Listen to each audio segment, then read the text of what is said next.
Никогда раньше о войне как о преступлении не говорили. Мы вас не выпустим, пока вы не договоритесь.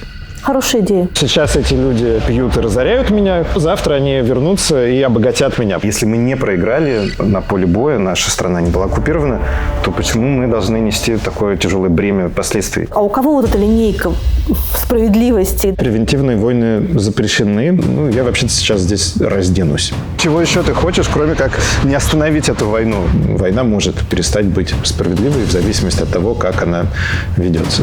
Что такое бывало? Они ненавидели войну, но они ненавидели врага тоже.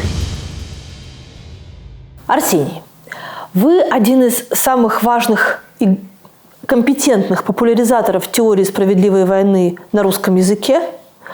Вы ее специалист и адепт. Правильно? Не все. Во всяком случае, из этого правильно. Сейчас поспорите со мной. Но для меня еще важно, что вы член Европейского отделения Международного общества военной этики. Так? Да, это так. Я хотела бы с вами поговорить о теории справедливой войны и о том, применима ли она сегодня, и о том, существует ли в 21 веке такое понятие, как военная этика, и, главное, люди, которые готовы ей следовать. Да, готовы? Замечательно, давайте поговорим об этом, да, конечно. Сперва поспорьте со мной о том, что вы не главный популяризатор теории справедливой войны на русском языке. Я среагировал скорее на то, что я адепт теории справедливой войны. Мне кажется, основная задача философа — быть ни с кем не согласным, никого не любить из тех авторов, которых ты читаешь. Поэтому мне теория справедливой войны кажется важной и даже нужной, но я не могу про себя сказать, что я полностью со всеми положениями теории согласен. Мне она кажется как минимум недостаточной для того, чтобы описать всю полноту военного конфликта и всего, что связано с насилием, с войной. Теория справедливой войны – такая довольно прикладная дисциплина, которая связана с анализом того, как обычно государства или, может быть, негосударственные субъекты начинают войну, как они должны ее вести. Там, в принципе, есть раздел, который говорит об окончании войн и выходе из военного конфликта. Но это маргинальная зона до сих пор для теории справедливой войны. Больше она заботится вот об этих вещах. Да, о том, как принимается решение о войне, о том, потом, как должны действовать военные на поле боя.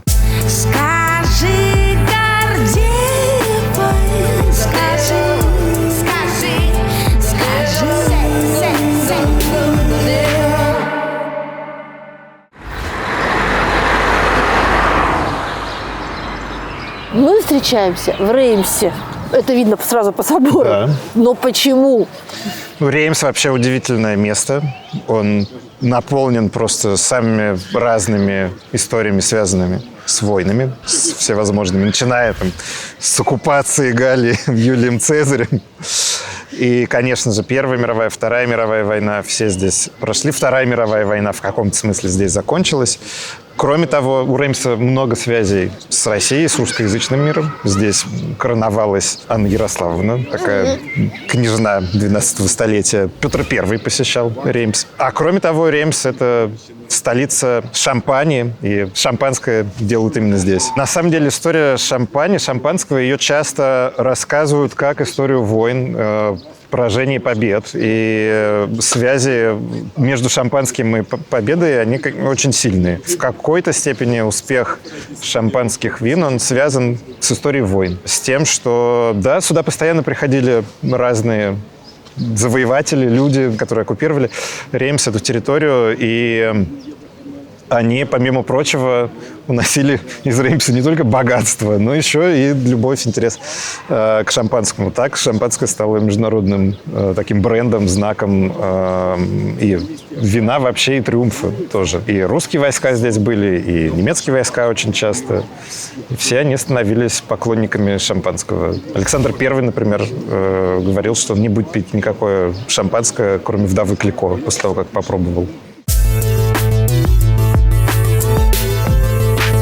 Следующие несколько минут будут особенно полезны, если так уж сложилось, что против вас или ваших близких возбуждено уголовное дело с Соединенных Штатах Америки. Вы столкнулись с экстрадицией, федеральным расследованием, арестом активов, замороженной криптовалютой или гражданским спором в Америке. Ну и, наконец, вам необходимо взаимодействовать или сотрудничать с правоохранительными органами США. В таких ситуациях чрезвычайно важно иметь грамотного адвоката, который понимает правовую систему США, ведет дела в федеральных и штатных судах, а также учитывает особенности дел клиентов из стран СНГ. Адвокат Игорь Литвак из Нью-Йорка представляет интересы клиентов по всей территории США в сложных федеральных и штатных гражданских и уголовных делах. Он помогает как клиентам, находящимся в Соединенных Штатах, так и тем, кто за пределами США. Игорь Литвак живет в США с начала 90-х годов. Он получил американское образование и профессиональную подготовку в области судебной защиты, включая ведение дел перед судом присяжных. Он проходил обучение в Temple University, одном из самых известных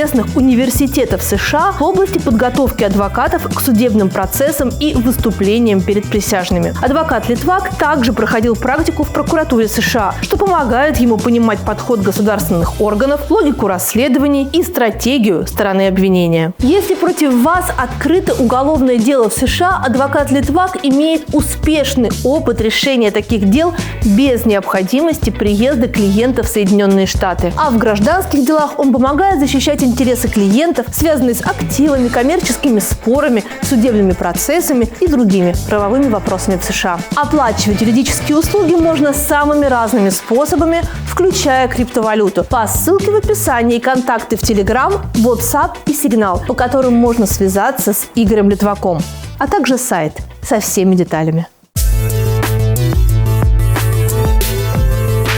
Что такое справедливая война, что такое вход в справедливую войну, справедливое ведение и выход. Да, вы говорите, что это маргинальная зона, но тем не менее, как это описывают современные классики этой теории? Может быть, здесь нужно начать с того, что само понятие «справедливая война», кажется, на русском языке не очень хорошо звучит. Часто я сталкиваюсь с тем, что люди, с которыми я обсуждаю теорию справедливой войны, они сразу начинают хмуриться и высказывают недоверие вообще, как можно в одном предложении соединить два эти слова – справедливость и война.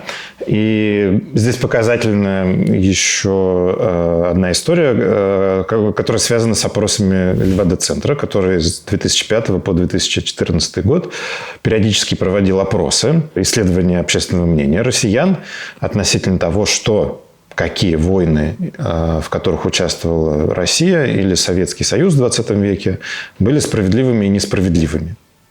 И этот опрос показывал, что почти каждая из больших войн казалась россиянам несправедливой. Даже, надо сказать, не было уверенности относительно Великой Отечественной войны. То есть там был такой нисходящий тренд. Несколько раз оно повторялось. Вот постоянно все меньше и меньше респондентов отвечали, что они считают Великую Отечественную войну справедливой. Но я думаю, что это не связано с тем, что у них возникали сомнения относительно того, нужно ли было бороться с гитлеровской Германией или не нужно, после того, как она напала на Советский Союз. Я думаю, это связано именно с тем, что слово «справедливость» кажется, подразумевает, что война оправдывается, что она называется хорошей, правильной, желанной. Может быть, теория справедливой войны говорит немного о другом. Она говорит о том, что, может быть, на русский язык правильнее, точнее было бы перевести не теория справедливой войны, а теория оправданной, обоснованной войны. Justice, да, там он будет? Да, там слово justice по-английски или, в общем, во всех языках по латыни это bellum justum. Хотя это тоже такая важная тема, потому что теория справедливой войны – это философская, этическая теория. Теоретики постоянно говорят, что мы заботимся о морали. Право заботиться о законе. И это разные вещи, они не всегда совпадают. Теоретики справедливой войны считают, что вообще мир был бы идеальным, если бы войн не было. Они стараются сделать так, или это их амбиция, конечно же, да. Понятно, что они не могут вот так вот взять и просто наколдовать и заставить всех отказаться от войн. Но они считают, что важно контролировать ситуации, в которых войны начинаются, и ход самих войн, и минимизировать случаи, когда государства обращаются к войнам. И это делается за счет того, что теория предлагает набор критериев, принципов, по которым оценивается процесс принятия решения о войне и то, как война ведется. Опять же, традиционно используется латинское понятие для обозначения набора этих принципов. По латыни они называются «jus ad bellum». То есть буквально, если перевести, то это право на войну, право, которое ведет к войне. Опять же, традиционно считается, вот Майкл Волцер, такой самый, может быть, известный, популярный теоретик справедливой войны, он как бы разделяет зоны ответственности. Он говорит, что решения о войне принимают политики, и как раз в их отношении действуют принципы «jus ad bellum». Самое важное, что может оправдать войну, может оправдать принятие решения о войне, это наличие веской причины. То есть не бывает войны без какого-то такого значимого повода, какой-то значимой несправедливости, которая провоцирует войну. Обычно сейчас считается, что нападение другого государства дает такой повод. То есть война, которая является самообороной, скорее всего, будет справедливой. Но есть также набор других критериев, которые также важно учитывать. Наверное, я не буду пересказывать и объяснять каждый из этих критериев. Скажу только о том, что наиболее важно. Да, это идея того, что если война начинается, должна быть хотя бы какая-то уверенность, что она будет завершена успешно. То есть у тебя может быть достаточно веская причина для того, чтобы начать войну, но, возможно, слабая армия или недостаточная экономика. И тогда, вероятно, будет правильнее в моральном отношении отказаться от ведения войны.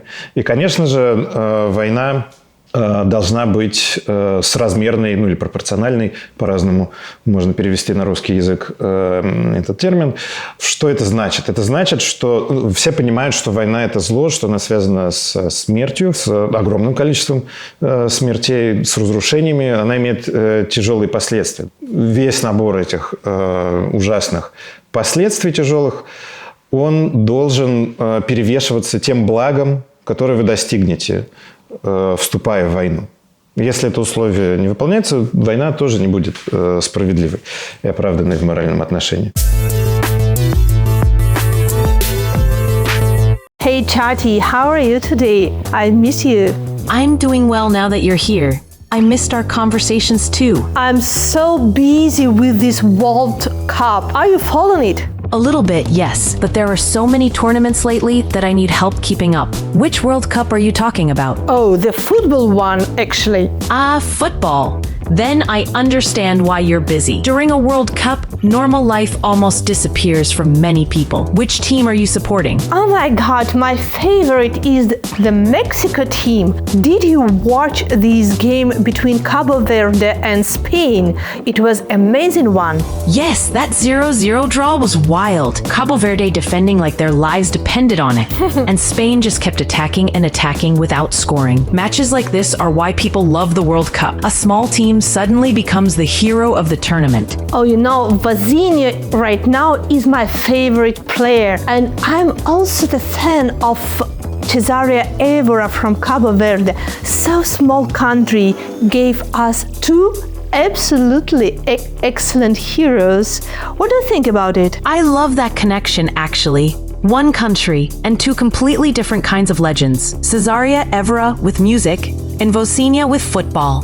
That's beautiful. Cabo Verde is small, but it has such a strong cultural identity. Yes, but right now I'm in a hurry because I need to do some advertisement for you. See you then. That sounds mysterious and important. Good luck with everything. See you soon, future ambassador of Chatty.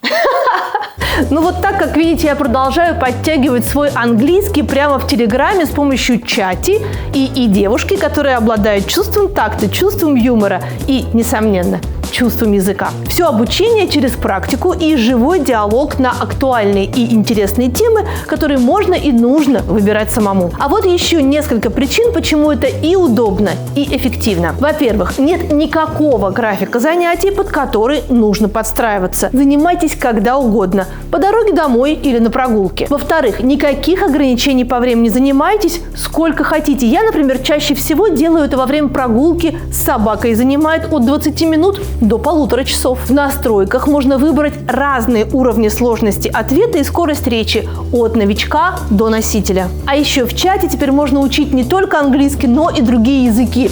Вот полный список для каждого языка, отдельный бот. Переходим по ссылке в описании или вот этому QR-коду и бесплатно пробуем в чате.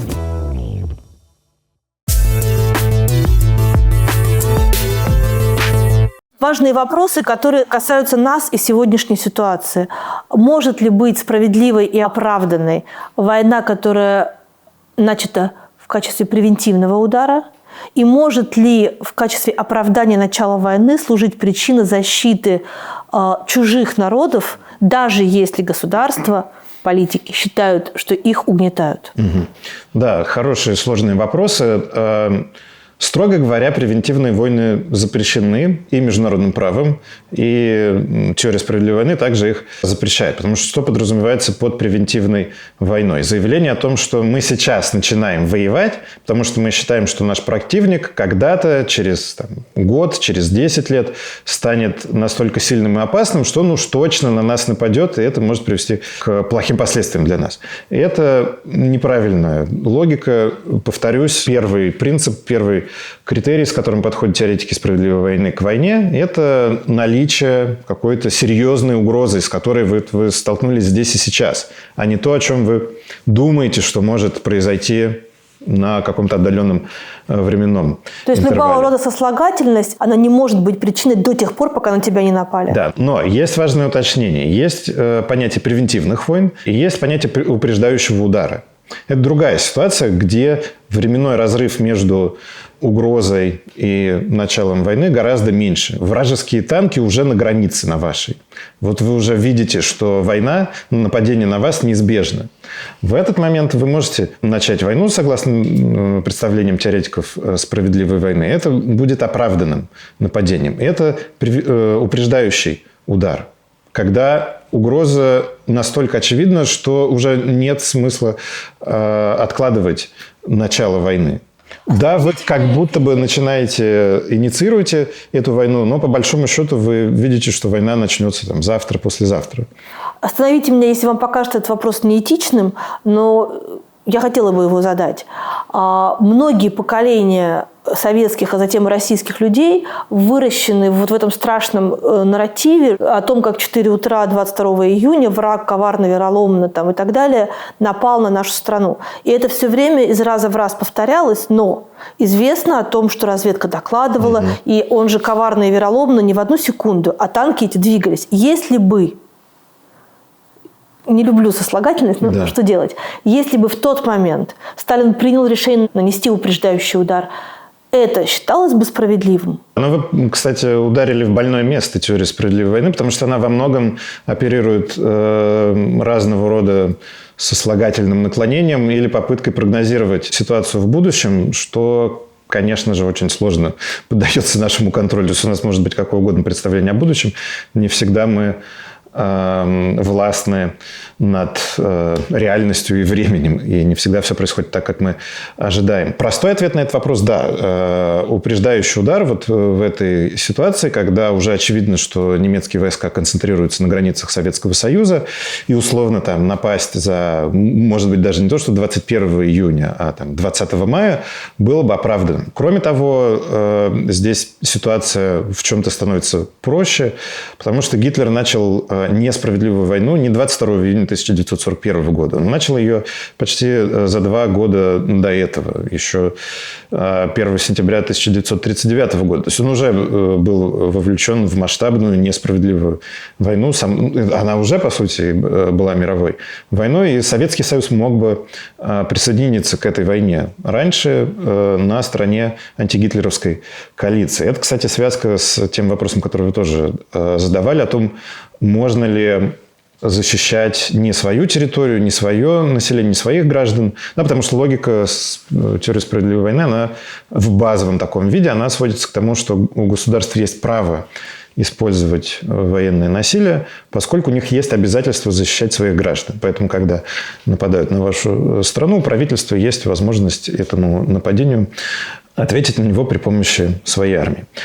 Но самооборона понимается как коллективная практика, и защита другого народа, другого государства, она, в общем-то, тоже возможна. Если это государство ведет справедливую войну, у его союзника есть право поддержать то государство, которое уже вовлечено в войну.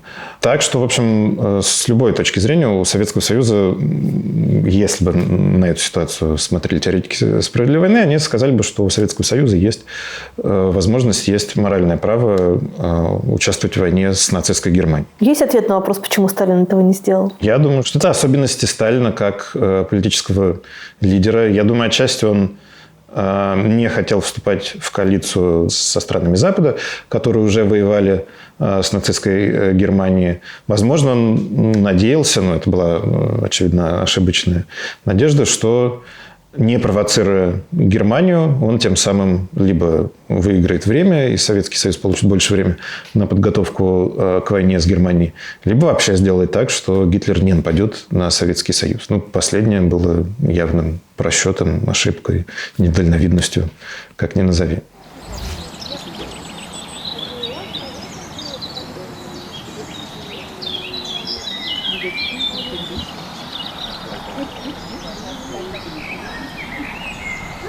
Правильно ли я понимаю, что Первая мировая война – это поворотный момент в том, как человек быстро может расчеловечиться, как он из человека, соблюдающего все возможные приличия войны, превращается в такого остервенелого бойца? То есть вы сами описываете историю про бесчисленные перемирия, мирные ужины, рождественские вечеринки, которые позволяли друг другу солдаты враждующих сторон в 2014 году, но к 2018 это было уже невозможно, потому что они за того парня бились. Это перестало быть возможным уже, на самом деле, через год. В конце 2015 года уже тоже никаких рождественских перемирий не было. Отчасти это была реакция, конечно же, командования, которому ни с немецкой стороны, ни со стороны войск Антанты все это было не нужно. И не нужно, чтобы солдаты пропитывались чувствами дружелюбия и привязанности к противнику. Это мешает воевать. Да, Первая мировая война, в чем ее поворотность, революционность? В том, что она, это тотальная война. Да? Люди погрузились в войну так, как они, возможно, не погружались в нее, может быть, никогда. Или уж, во всяком случае, на протяжении предшествующих тому столетий война была более галантной, более спокойной. Во всяком случае, в Европе. Этого нельзя сказать про колониальные войны, про то, что происходило в Африке или в Индии, конечно же. Но для европейцев война, в общем-то, была более, если так можно выразиться, гуманной, нежели то, с чем они столкнулись в ходе Первой мировой войны. И этому способствует то, что слишком много людей оказалось на фронте мобилизованными, и развитие техники, и, соответственно, нединамичный характер войны. И все это приводило к чрезмерному ожесточению. А если мы говорим о точке входа в Первую мировую войну, исходя из теории справедливых войн, это справедливая война? На этот вопрос можно несколько по-разному ответить. Можно сказать, что она никакая, да, потому что слишком много участников, и у каждого из них есть какие-то свои перспективы, понимания того, является ли эта война справедливой и несправедливой. Война начинается с того, что Австрия начинает боевые действия против Сербии, что как будто бы заставляет сказать, что Австрия – это агрессор, а Сербия – жертва агрессии. И вот получается, что у Сербии есть причина воевать. Для Сербии эта война становится справедливой. Вскоре Германия объявляет войну в России, потом в Франции, вторгается в Бельгию. И это делает Германию тоже агрессором и, соответственно, ее противников жертвами агрессии и странами, которые ведут оборонительную войну. Великобритания сама объявляет войну Германии, но она делает это вследствие того, что между Великобританией и Бельгией заключено соглашение о том, что Британия гарантирует безопасность Бельгии. А самозащита, самооборона – это коллективные явления. То есть как бы не обязательно, чтобы на тебя напали, может быть, нападают на твоего союзника, у тебя все равно есть право вступиться за него и защищать. В принципе, Россия то же самое говорит про свои мотивы участия. Она защищает Сербию, ну и вообще славян, потому что славяне порабощены в основном Австро-Венгерской империей, немножко немцами тоже. То есть как будто бы есть как минимум несколько европейских государств, которые могут сказать, что у них были причины воевать. И действительно немецкая империя, Австро-Венгерская империя разжигают эту войну. Это один уровень. Но мне кажется, что недостаточно нам здесь только теории справедливой войны для того, чтобы разобраться с Первой мировой войной.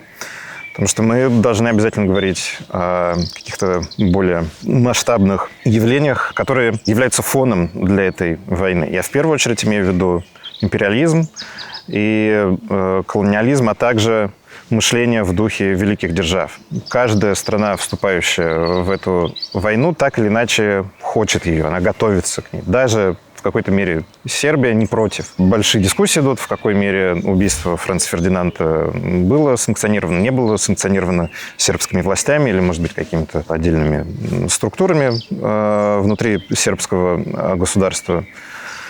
Но в большей степени эти такие структурные вещи, они, наверное, относятся действительно к великим державам.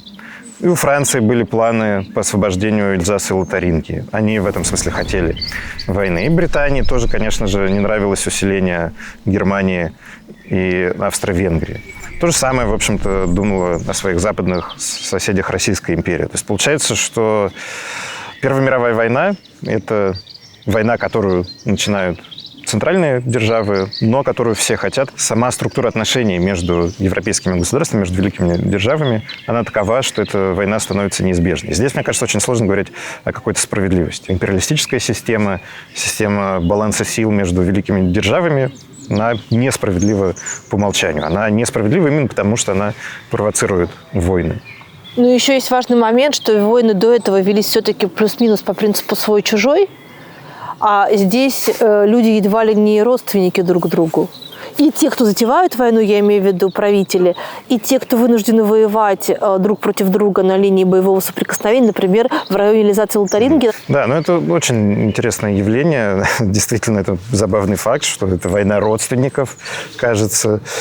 И, конечно, люди в определенной степени близки друг к другу, но эта близость, она не каким сдерживающим средством не оказывается, они быстро забывают. И тут мы можем вспомнить разного рода социологические и психологические теории. Георг Зиммель, например, пишет о том, что вражда особенно острая оказывается, когда между собой сталкиваются близкие люди. Он имеет в виду вражду между народами, но мы можем это и до семейного уровня перенести, что ты острее воспринимаешь какие-то неправильные вещи, которые делает твой близкий человек, а не посторонний. И в какой-то мере вот эти социологические, психологические теории того времени, они как бы отражают то, что происходит в Европе в этот момент. Что, в общем-то, близкая по духу культура приводит европейцев не к вечному миру, а совсем наоборот, к мировой бойне. Можно ли говорить о том, что именно Первая мировая война переводит все рассуждения о справедливой войне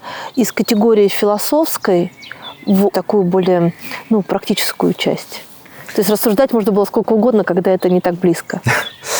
Мне кажется, что у теоретиков есть, в принципе, ощущение, что их теория, она способна объяснить все. Мне эта позиция не совсем близка. Мне кажется, что любое исследование войны, оно связано с тем, что ты должен учитывать точки зрения, позиции разных смежных дисциплин, которые исследуют это явление. Поэтому, наверное, можно в какой-то мере сказать, что Первая мировая война, она закрывает историю науки, которая сидит в слоновой башне, которая рассуждает о войне из кабинета. Слишком много люди узнают о реалиях войны, в том числе и философы, ученые. Некоторые из них отправляются, кстати, на войну и гибнут. Очень перспективные такие философы.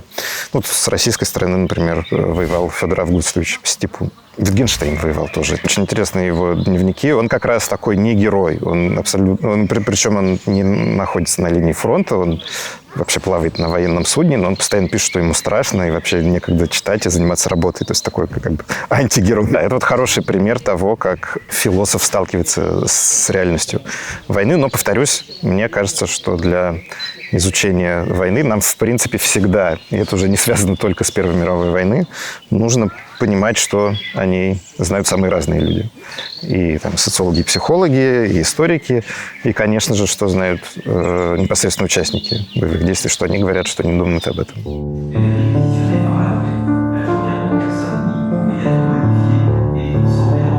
Это тот самый вагон, в котором было подписано знаменитое перемирие в Первой мировой войне.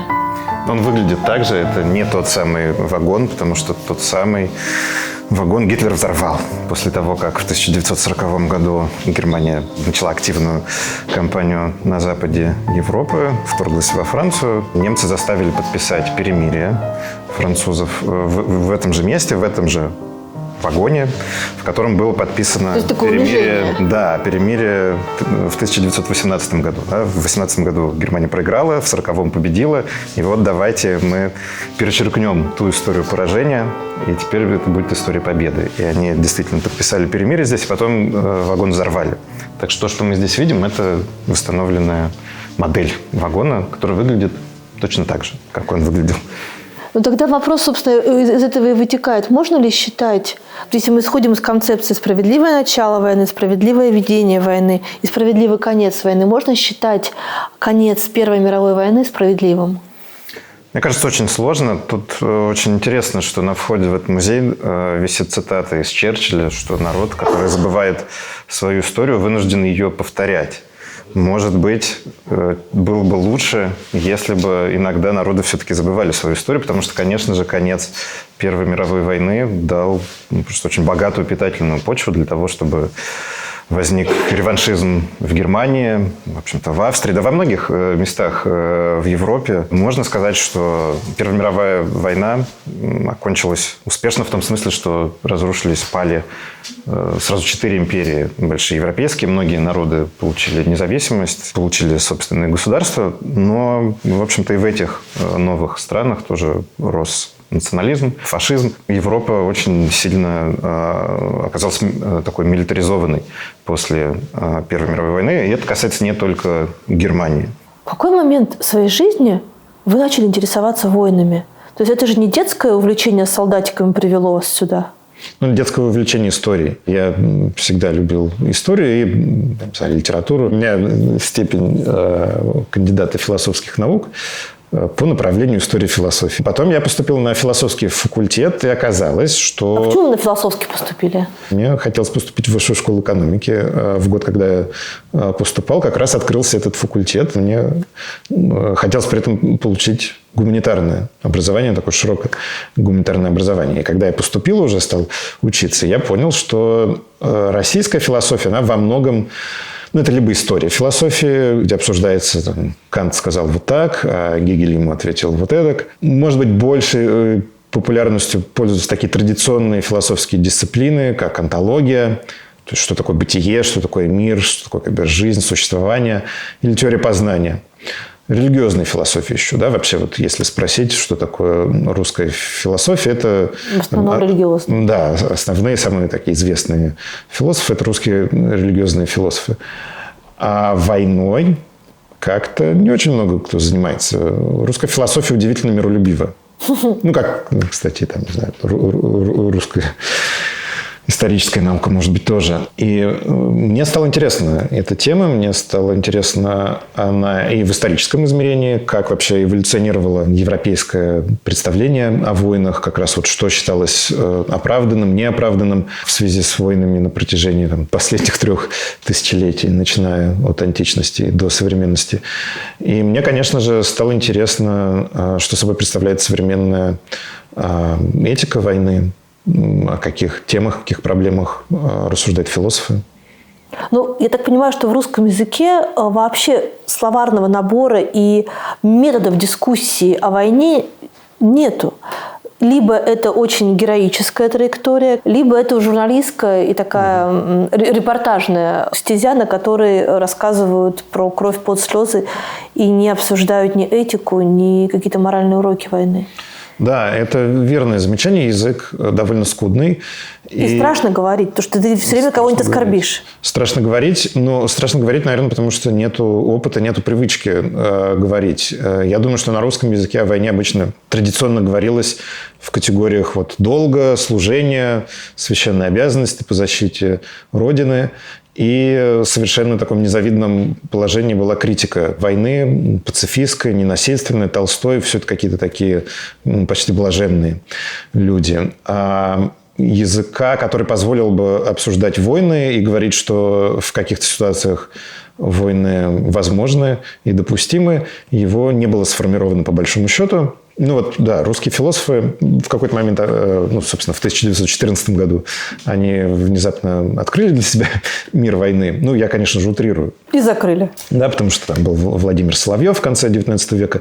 Но не очень-то уж много они написали об этом. И до сих пор не сформирован язык, не сформирована привычка говорить об этом. Но Россия здесь не уникальна. Майкл Волцер, когда писал свою книгу «Справедливая и несправедливая война», он, во всяком случае, то, как он описывает ситуацию, он говорит, что он находился примерно в таком же положении. То есть доминирует теория политического реализма в политической науке, в политической философии, в международных отношениях, да и просто в политике. Это представление о том, что война неизбежна. Это такое необходимое свойство государств. Да? Государства воюют, они борются за национальные интересы, они пытаются стать сильнее, а не слабее. Такие довольно понятные вещи.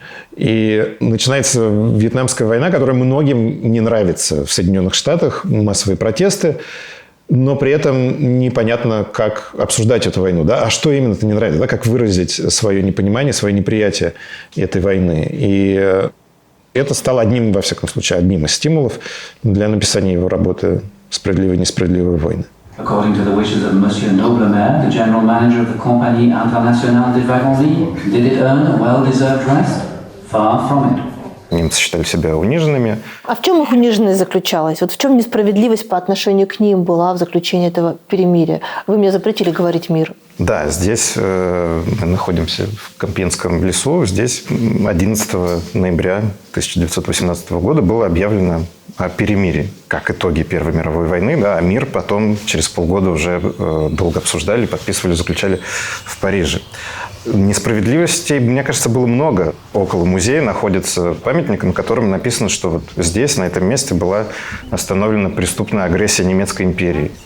На Германию возложили вину за то, что Первая мировая война началась, за то, что она была развязана, что она была такой тяжелой, ужасной. То есть итогом Первой мировой войны стало обвинение одного государства в том, что оно виновато в войне. И это было не очень типично, потому что, конечно, всегда был кто-то, кто начинал войны, но вообще, условно, такая политическая мораль 18-19 века считала, что воевать можно. Да, государства, они для того и нужны, чтобы воевать. Великие державы, как они становятся великими? Они воюют, они доказывают на поле боя свое величие. А здесь немцам говорят, так это же вы виноваты, вы всех спровоцировали. Преступная агрессия. Преступная агрессия, да. Никогда раньше о войне как о преступлении не говорили. Во всяком случае, прям так признавая, что это преступная нация, преступная империя.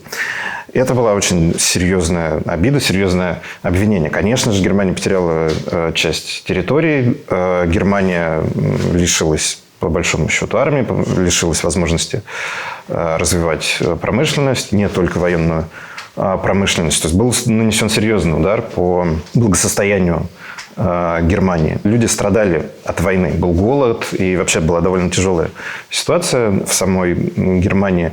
Но война так и не пришла на территорию Германии. И И это позволяло играть на таком ощущении, что мы как будто бы на самом деле не проиграли. Если мы не проиграли на поле боя, да, наша страна не была оккупирована, то почему мы должны нести такое тяжелое бремя последствий? Разыгрывается карта того, что давайте подумаем, почему мы проиграли-то все-таки, да, почему нас так унижают. Очевидно, что кто-то виноват в этом. И кто же это? Ну, конечно же, коммунисты и евреи. Они нанесли удар в спину немецкой армии, немецкому правительству. И в результате война, в общем, была успешной. Вот почти победили, но в самый последний момент что-то пошло не так. И случайно проиграли. Совокупность всех этих причин подогревала такие реваншистские настроения в немецком обществе. Нельзя сказать, что каждый немец мечтал, повторить войну и отвоевать Эльзас и Лотарингию или вернуть армию. Но это было довольно популярно, и это было довольно популярно среди, конечно же, людей, прошедших через войну, среди военных, среди офицерского корпуса, ну и среди многих, в общем-то, граждан тоже. Мне кажется довольно интересным, что, скажем, до определенного момента мотивом войны были какие-то очень рациональные вещи, там, территории, деньги, владения, там, еще что-то. А в 20 веке главный мотив – это реваншизм, главный мотив – это обида-месть. Я ошибаюсь? Нет, мне кажется, это очень хорошее определение. Вообще для этики и для философии, для этики войны очень большой задачей было как раз избавиться от реваншизма. Мы историю этики можем описать как попытку уйти от кровной мести, от принципа око за око, зуб за зуб к другим моральным принципам. Ну, например, к золотому правилу морали. Что ты своего врага не убиваешь, если он на тебя нападает, а ты сможешь сохранить любовь к нему. Да, то, чему учит Христос. Ну и этика развивалась дальше скорее в этом направлении. Она пыталась предложить универсальные принципы, которые управляли бы отношениями между людьми. И это, конечно же, не очень хорошо сработало в плане того, что в мире политики и в войнах реваншизм, вообще желание отомстить играет колоссальную роль. Это в большей степени стало таковым после того, как постепенно появляется современное государство и современные нации. Да? Появляются идеи национализма, патриотизма, которые подпитывают возможность обращаться к прошлому, подпитывают тем самым войны, конфликты. Это вот то, что кровь и почва. Кровь и почва, да. Представление о том, что здесь 1000 лет назад жили франки, например, а франки – это германские племена, поэтому это, конечно же, территория, которая должна принадлежать Германии. Ну и так далее. То есть очень много появляется... Ну вот этот вот главный миротворец Фош. Да. Он же тоже Фош вполне тоже себе реваншист. Он реваншист, да. Он добровольцем идет воевать в 1870 году, когда начинается франко-прусская война. Так, где как раз они Эльзас и Лотарингию потеряли. Это та война, после которой Эльзас и Лотарингия возвращаются домой. В немецкую империю, которая как посмотреть, видите, когда... Да-да. Ну, победители так считают. Известные французские планы, французская военная доктрина, которая существовала до Первой мировой войны, она, в общем-то, ее ядро – это идея наступления на Эльзас и Лотарингию и возвращения этих территорий Франции. Фош, безусловно, носитель этих идей, этих идеалов. Конечно же, для него Германия – это что-то наподобие естественного врага французов. Германскую империю нужно разбить, раздавить и постоянно держать в узде. И прошлое играет в этом смысле важную роль. То есть оно подпитывает этот дух враждебности. И Франция, ну, во всяком случае, военные французские, они живут в ожидании реванша. Можно ли говорить о том, что и финал Первой мировой войны очень сильно поменял вот ту самую военную этику, специалистом по которой вы являетесь? Да, безусловно, поменял, потому что если говорить, скажем так, и о практике международных отношений, и о теориях, которые работают с международными отношениями, то, мне кажется, есть две большие такие линии развития теории, которые связаны с окончанием Первой мировой. Во-первых, в чем-то окончание Первой мировой становится триумфом Соединенных Штатов и идей, которые предлагал, развивал американский президент Вудро Вилсон. Он был таким идеалистом, он считал, что люди могут между собой во всем мире договариваться, а международным отношениям сильно поможет создание глобальных институтов. И он, собственно, предлагает идею создания Лиги наций, такого сообщества людей, в общем-то, всех представителей всех государств, которые будут между собой решать вопросы, связанные с серьезными конфликтами. Задача Лиги наций была в том, чтобы не допустить повторения больших межгосударственных войн. И вообще Первую мировую войну называли войной, которая положит конец войнам. Кстати, как ее тогда называли? Можно иногда услышать, что ее не называли Первой мировой войной, потому что для того, чтобы назвать что-то Первой мировой, должна случиться вторая. Но на самом деле это не так. Ее начали называть Первой мировой уже сразу. Это не было таким вот устоявшимся понятием, как сейчас. Ее могли называть Великой войной. Потому что масштаб сразу был понятен, что это не просто какая-то рядовая война, но и мировой войной тоже ее называли. И причем даже довольно рано стали называть Первой мировой войной. Но она, как мы знаем, не стала концом всех войн. Тем не менее, эти идеи были очень тоже популярными. Появилось такое направление в теории международных отношений, которое можно обозначить как идеализм или либерализм, что люди способны договариваться между собой, а не воевать. Нужно просто создать хороший институт, который защищает людей от войны. Но ответом на развитие идеализма стало еще появление политического реализма, который говорит, что вот эти вот все благодушные рассуждения о том, что сейчас договоримся, они не работают. Политика так не устроена, и государство просто по вот своей природе будут всегда воевать между собой. И политический реализм появляется в 1930-х годах, но он становится уже таким мощным, популярным и завоевывает умы, сердца и политиков, и ученых после окончания Второй мировой войны, которая как будто бы то же самое подтверждает, что вообще не надо надеяться на то, что государства, политики между собой смогут договориться. Нужно понимать, что война неизбежна, что к войнам нужно готовиться. Вот все эти моральные сентименты, они не нужны, когда мы говорим о политике. В теоретическом плане такие последствия у Первой мировой войны. Когда мы говорим о ведении справедливой войны, есть какие-то правила, по которым справедливо вести войну? И бывает ли так, что справедливая война в процессе становится несправедливой? Это очень тоже хорошие, серьезные вопросы. Первый из них – это действительно базовый вопрос о том, что вообще такое теория справедливой войны. Да, она говорит, что есть определенные принципы, которым должны подчиняться армии, военные, когда они вступают в войну. Я обычно, когда рассказываю об этой концепции своим студентам, я шучу, что для политиков там много принципов, 6 или 7, разные теоретики по-разному выделяют, а для военных им сложно запоминать большие объемы информации, поэтому для них только 2 принципа. Первый принцип – это принцип соразмерности или пропорциональности. Он предполагает, что в ходе ведения боевых действий военные будут использовать минимально необходимый уровень военного насилия для достижения военных целей. То есть, если ваша задача стоит в том, чтобы захватить, например, соседнюю деревню, которую занял неприятель, не нужно ее забрасывать 10 атомными бомбами. Решить это другим способом. Но, опять же, если у вас нет возможности этого сделать, видимо, вы не можете вести войну справедливым образом. И тут уже либо вы становитесь, даже имея справедливую причину, вескую причину воевать, вы лишаетесь статуса справедливого участника войны. То есть война может перестать быть справедливой в зависимости от того, как она ведется. Что такое бывало? Вторая мировая война дает пример не только справедливого применения военной силы. Много раз союзники нарушали второй принцип ведения войны, который я еще не назвал, который называется принципом развлечения. В ходе ведения боевых действий важно проводить разграничение между законными и незаконными целями ведения войны, или между справедливыми и несправедливыми целями. И традиционно считается, что военные имеют право нападать, атаковать только других военных, комбатантов.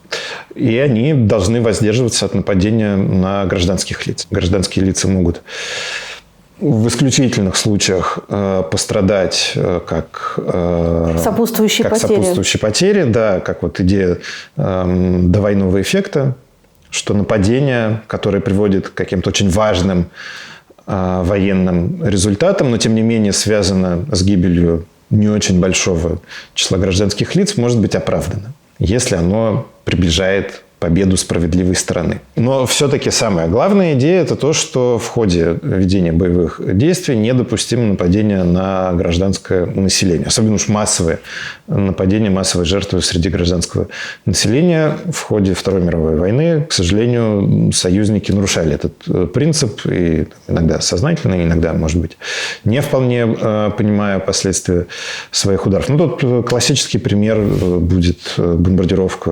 немецких городов, Дрездена, Гамбурга, да, либо атомные удары по Хиросиме и Нагасаки.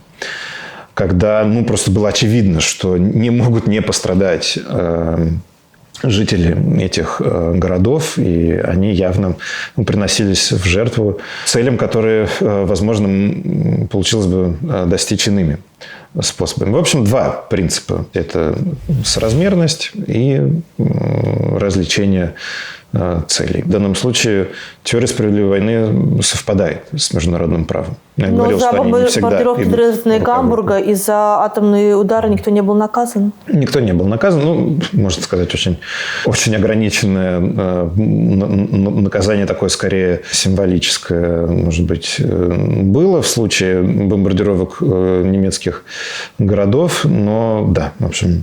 А какое символическое?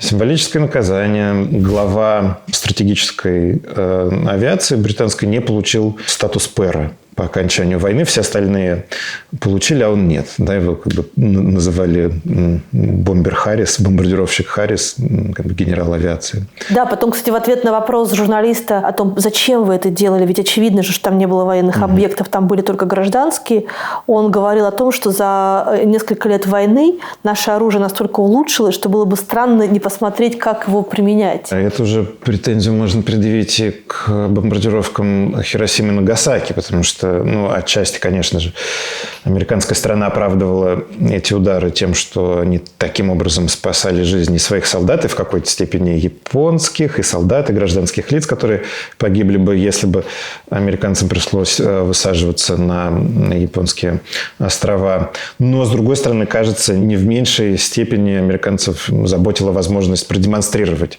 всю разрушительную силу этого оружия, которое у них появилось, и отправить, такое угрожающее послание в адрес Советского Союза. И в этом смысле довольно очевидный вопрос. А у кого вот эта линейка справедливости, да, кто измеряет это справедливо, это правомерно, это еще в рамках военной этики, а это уже за ней. И есть ли вот у тех, кто с этой линейкой ходит, какие-то рычаги воздействия на тех, кто правила нарушает? Это очень объемный и сложный вопрос. Во-первых, конечно же, это право оценивать, что является справедливым, что является несправедливым. Но есть у каждого человека, у любого, кто вовлечен в военный конфликт, допустим, его страна воюет, у любого гражданина есть возможность выносить суждение относительно того, что происходит. И в случае войны это, мне кажется, очень важным правом, которое есть у каждого человека. Кто-то может в силу особенностей своих профессий, может быть, с большей компетентностью выносить эти суждения. Специалисты по международному праву, юристы, философы. Они больше времени профессионально посвящают исследованиям войн. У них может быть более сложная, более такая систематически выстроенная оценка военного конфликта. Но, в принципе, войны, честное слово, это не теория струн. И мы, к сожалению, очень многое знаем о войнах. Да? Каждый из нас, мы наблюдаем их, мы знакомимся с ними с самых малых лет, изучая историю своих государств. То есть у нас, в общем-то, довольно развит навык понимания войны, обсуждения войны.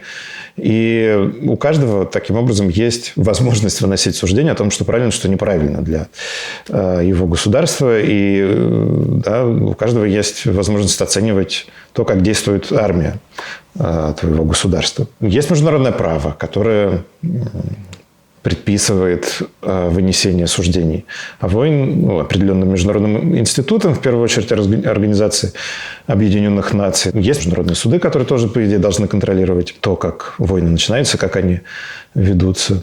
Наконец, есть уровень политический, и для политиков это, в общем-то, их одна из основных задач.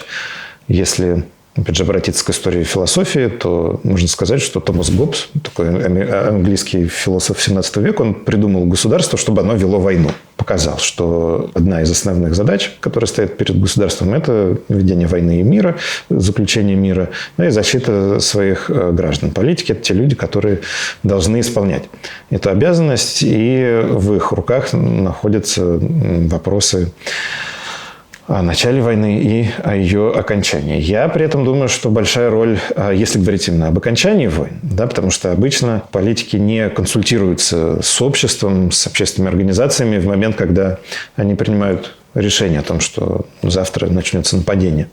Часто это держится в тайне. Но когда война уже идет, немаловажную роль играют разного рода общественные организации, которые могут оказывать влияние на окончание войн. Опять же, есть редкие, но успешные примеры того, как гражданское общество и общественные организации подталкивали воюющие стороны к тому, чтобы завершить войны. Приведите пример. Ну, примером будет такая не совсем, я думаю, известная история, которая произошла в начале нашего века, в начале 2000-х годов в Либерии, где шла затяжная гражданская война, и где на фоне этой войны появилось несколько женских антивоенных организаций, которые в какой-то момент устроили общенациональную антивоенную забастовку и демонстрацию. Они каждый день выходили на площади городов, в первую очередь в столице. Это была мирная демонстрация, у которой не было никаких политических целей. Единственным лозунгом и требованием этих женских организаций было «остановите войну», прекратите воевать.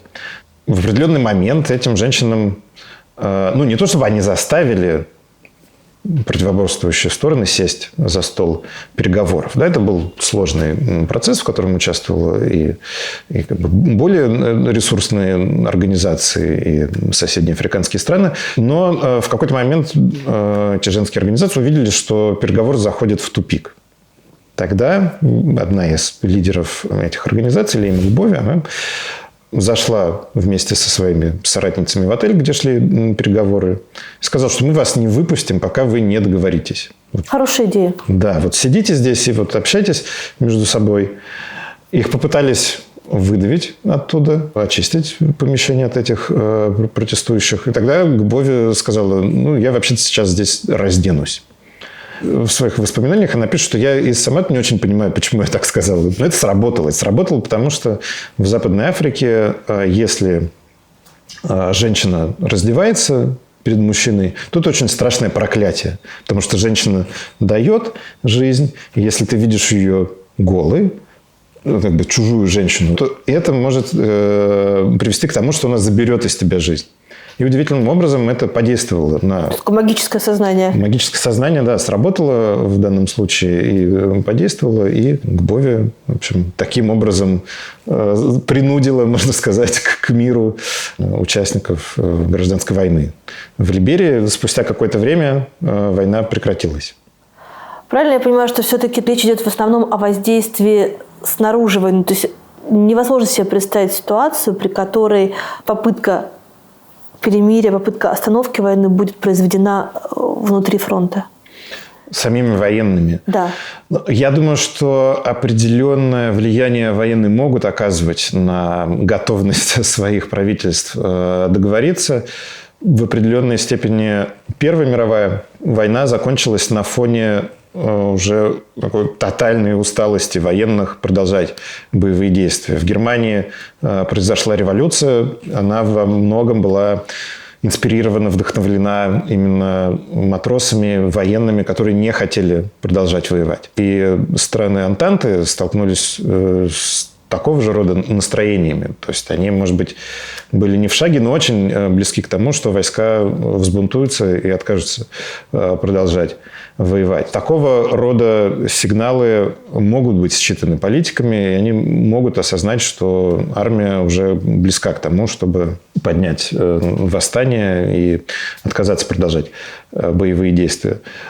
Это происходит нечасто. Да? Военные довольно терпеливы в этом смысле, к сожалению. Но иногда это срабатывает. Насколько правдоподобна история о том, что после того, как было подписано перемирие здесь, а весть дошла до передовой, солдаты со всех сторон встречали это возгласами радости, праздновали, обнимались и так далее?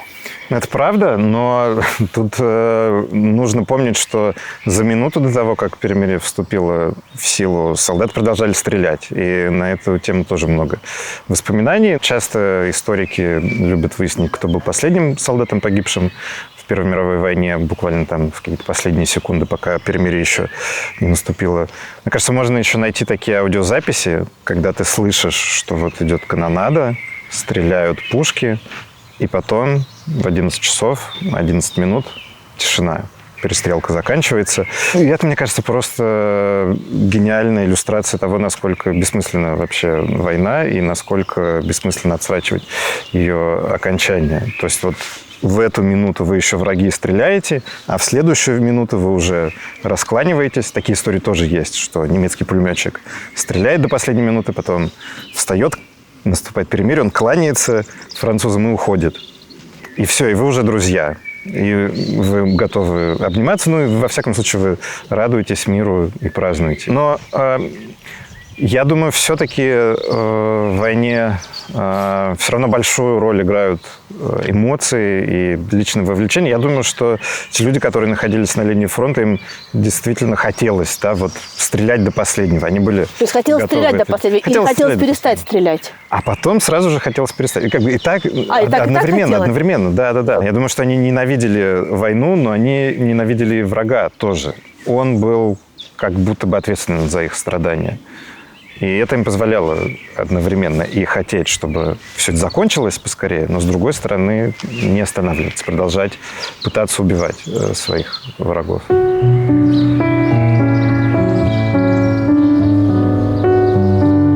Красивый собор вообще. Во Вторую мировую войну он не пострадал особо. Да, Вторая мировая война была более динамичной, и, во всяком случае, в этом регионе и немецкие войска быстро прошли. Первая мировая война была войной очень нединамичной, да, очень статичной. На Западном фронте, во всяком случае. С одной стороны стояли немецкие войска, с другой стороны стояли британские и французские войска, и они не двигались на протяжении почти 4 лет. Ну, вот там, может быть, на несколько сотен метров продвинуться. Это называлось еще по-другому окопная война, да, или война траншей. Обычно до этого чем были войны? Ну, вот у вас есть армия, вы видите перед собой армию противника, где-нибудь встречаетесь на поле, происходит битва, и все, вы победили. Ну, может быть, несколько битв происходит. Ну, там, если не повезет, еще нужно какой-нибудь город осаждать. Ну, это же прям совсем не повезло. А Москву он вообще в 1812 году без боя сдали. Первая мировая война оказалась совершенно не такой, как всегда генералы готовились к прошлым войнам, и совершенно неожиданно им пришлось 4 года сидеть в окопах, в траншеях, и миллионы людей провели вот 4 года просто изматывая друг друга и при этом не имея никаких генеральных сражений, никаких явных таких побед, триумфов, ничего такого. А Вторая мировая война была куда более мобильной, блицкриг, что называется. И немцы довольно быстро заняли Реймс, и также относительно быстро Реймс потом отбили уже в 1944 году. Он гораздо меньше пострадал. А вот во время Первой мировой войны он находился, по сути, на линии фронта. Вот, 1,5 километра отсюда уже была линия фронта, стояла немецкая артиллерия, которая бомбила город. Немцы ненадолго заняли Реймс в сентябре 1914 года, буквально на пару недель. Потом их вышибли отсюда, но фронт остановился рядом. И считается, что в отместку за то, что их так быстро выбили, немцы начали обстреливать город. Они говорили, что здесь вот как раз на башнях собора, их 2, находятся наблюдательные пункты французские. И тогда они начали обстреливать собор. Ну, а любой готический собор, вообще, это история такой тысячелетней стройки. Вокруг вот этой северной башни стояли леса, которые загорелись. Плюс всегда у таких больших соборов самая уязвимая часть – это крыша, потому что она там металлические деревянные конструкции, которые загораются. и металл начинает плавиться. Обычно это заканчивалось тем, что стены обрушались. Здесь этого не случилось, к счастью. Но, тем не менее, собор был очень серьезно поврежден, крыша была уничтожена, и здесь вот много замечательных скульптур, барельефов, все вот эти горгульи сверху, они были металлическими, они начали плавиться и исчезли. А многие статуи, барельефы были разрушены. Один из символов этого собора, это как бы и стойкости реймсов, французов, это так называемый улыбающийся ангел. Он действительно очень необычный, улыбается, стоит с крыльями. И это, мне кажется, хороший символ несгибаемости, даже на фоне ужасов войны.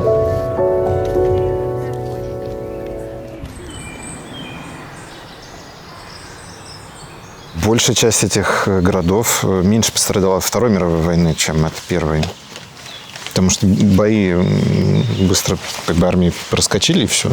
Бои не были такими продолжительными. Грязь-то та же. Грязь та же. Особенная грязь была в Шампане, потому что там меловые почвы, и люди очень быстро все становились белыми из-за того, что все в мелу в этом. Окопы вырытые в меловом песке, все залито водой. Кто ваш любимый герой в Первой мировой войне? Может быть, Бертран Рассел. Это британский философ, который протестовал против войны, осуждал ее, считал, что не нужно участвовать Британии в этой войне, и за это его посадили в тюрьму. При этом Рассел довольно интересный человек, персонаж, я бы даже сказал, потому что когда начинается Вторая мировая война, он отказывается от своего абсолютного пацифизма, он говорит, что да, с Гитлером невозможно жить в мире, невозможно не сражаться против нацистской угрозы, и эту войну он одобряет. А уже после Второй мировой войны, там много было этапов, но самое главное, мне кажется, что он становится одним, опять же, из важных проповедников мира и ядерного разоружения. Быть пацифистом в начале 20 века и в начале 21 века, что более общественно порицаемо? Пацифизм всегда общественно порицаем и кажется наивным, или, может быть, пацифист – это человек, который едва ли не сумасшедший. Мне кажется, такое общественное восприятие пацифиста. Но более порицаем в плане последствий, с которыми человек может столкнуться, конечно же, в начале 20 века. Вот, например, Рассел таков. В России было много людей, которых мы можем назвать пацифистами или сторонниками ненасилия, непротивления, которые страдали из-за этого, которых серьезно наказывали. Толстого от церкви отлучили. Да, Толстого отлучили от церкви, но никак больше он не пострадал. Обычно это все-таки мелкие люди, да, неизвестные какие-то, без авторитета, которым обладал Толстой. И это было повсеместным явлением. А обычно этот пацифизм был религиозного характера. Да. Сейчас пацифизм изменился. Его аргументация не обязательно строится на религиозных рассуждениях. Но мне кажется, что образ пацифиста, его общественный статус все равно низкий. Скорее, более нормально быть сторонником войны, такой сильной, здоровой, подтянутой нации. Самое время поговорить о степени моральной ответственности военных внутри конфликта, потому что есть две довольно полярные точки зрения. Первое, что солдаты – это не субъектное орудие, ресурс в руках у государства, у них нет свободы воли, и у них нет возможности избежать вот этой участи, стать машиной убийства. Тогда они не несут никакой ответственности. Их использовали, и как только война закончилась, они просто уже стали такими же, как и все остальные мирные граждане. Вторая точка зрения, что солдаты субъектны, все военные субъектны, они в том числе принимают решения, они могут сказать «нет», и поэтому они несут ответственность. И интересно, что мне кажется, что точка зрения меняется, потому что к солдатам вермахта отношение в Советском Союзе было очень разным. Когда-то их подкармливали, когда они были пленными. И, в общем, наверное, им не предъявляли обвинений как способникам гитлеровской Германии. Сейчас ситуация другая. Российские солдаты – это, в общем, олицетворение зла. Да, это очень интересно, что отношение к военным меняется. Ну и я бы сюда добавил еще и гражданских лиц, да, потому что то, что мы видим сейчас, это требование от россиян поучаствовать в завершении войны. И такого тоже, кажется, не было. То есть обращение на самом деле к армии противника с предложением не сопротивляться, сдаться или переходить на сторону противника. Такие примеры мы можем найти в мировой истории. Но вот именно диалога с гражданским населением, мне кажется, что такого не было. Да, действительно существуют две точки зрения, которые определяют моральный статус участника войны. Но это особенно важно в контексте участия в несправедливой войне. Традиционная точка зрения, она может быть сведена к следующему. Солдат, ну, или военный, да, неважно, какого он звания, он не принимает решения о войне. Решения принимают политики. Его правительство отправляет воевать, и дальше он должен следовать законам войны, ну или вот этим двум простым принципам военной этики. Не использовать чрезмерное насилие и не атаковать гражданских лиц. И тогда, если он соблюдает эти принципы, какой бы ни была война, в которой он участвует, справедливая или несправедливая, сам этот солдат не является нарушителем морали, не является моральным преступником. И эта позиция, в общем-то, отражена и закреплена в международном праве. Солдат не судит за участие в войнах, за которые, например, могут осудить политических лидеров. И солдаты в этом смысле действительно выступают в роли объектов, которыми распоряжаются правители. И это же подпитывает в конечном итоге, как мне кажется, представление об армии как о такой славной части общества, очень важной, почетной. Опять же, на примере Соединенных Штатов это можно хорошо проиллюстрировать, где часто общественное мнение может быть негативным по отношению к войне. Или оно может меняться. Ну, обычно, когда войны начинаются, то граждане поддерживают свои правительства и поддерживают войны. И в этом смысле Россия не является исключением. Но постепенно симпатии к войне гаснут. И может быть так, что уже большая часть населения не поддерживает войну. Но при этом, во всяком случае, это вот американская история, при этом уровень поддержки армии будет обычно просто колоссальным. То есть это вот наши ребята, поддержи войска, это очень важные такие идеи. Почему? Как раз потому, что размыкается, да, вот этот момент входа в войну и зона ответственности за то, что собой представляет эта война, является она справедливой, несправедливой, и то, как война ведется, да, и кто ведет войну. Вот солдаты – это такая благородная, почетная профессия. И есть более новая точка зрения, она никак не закреплена ни в каком международном праве, но это важное такое мощное направление среди теоретиков справедливой войны. Оно называется ревизионистским направлением. Одним из ключевых авторов, которые развивают эти идеи, является Джефф Макмахан, такой американско-британский философ.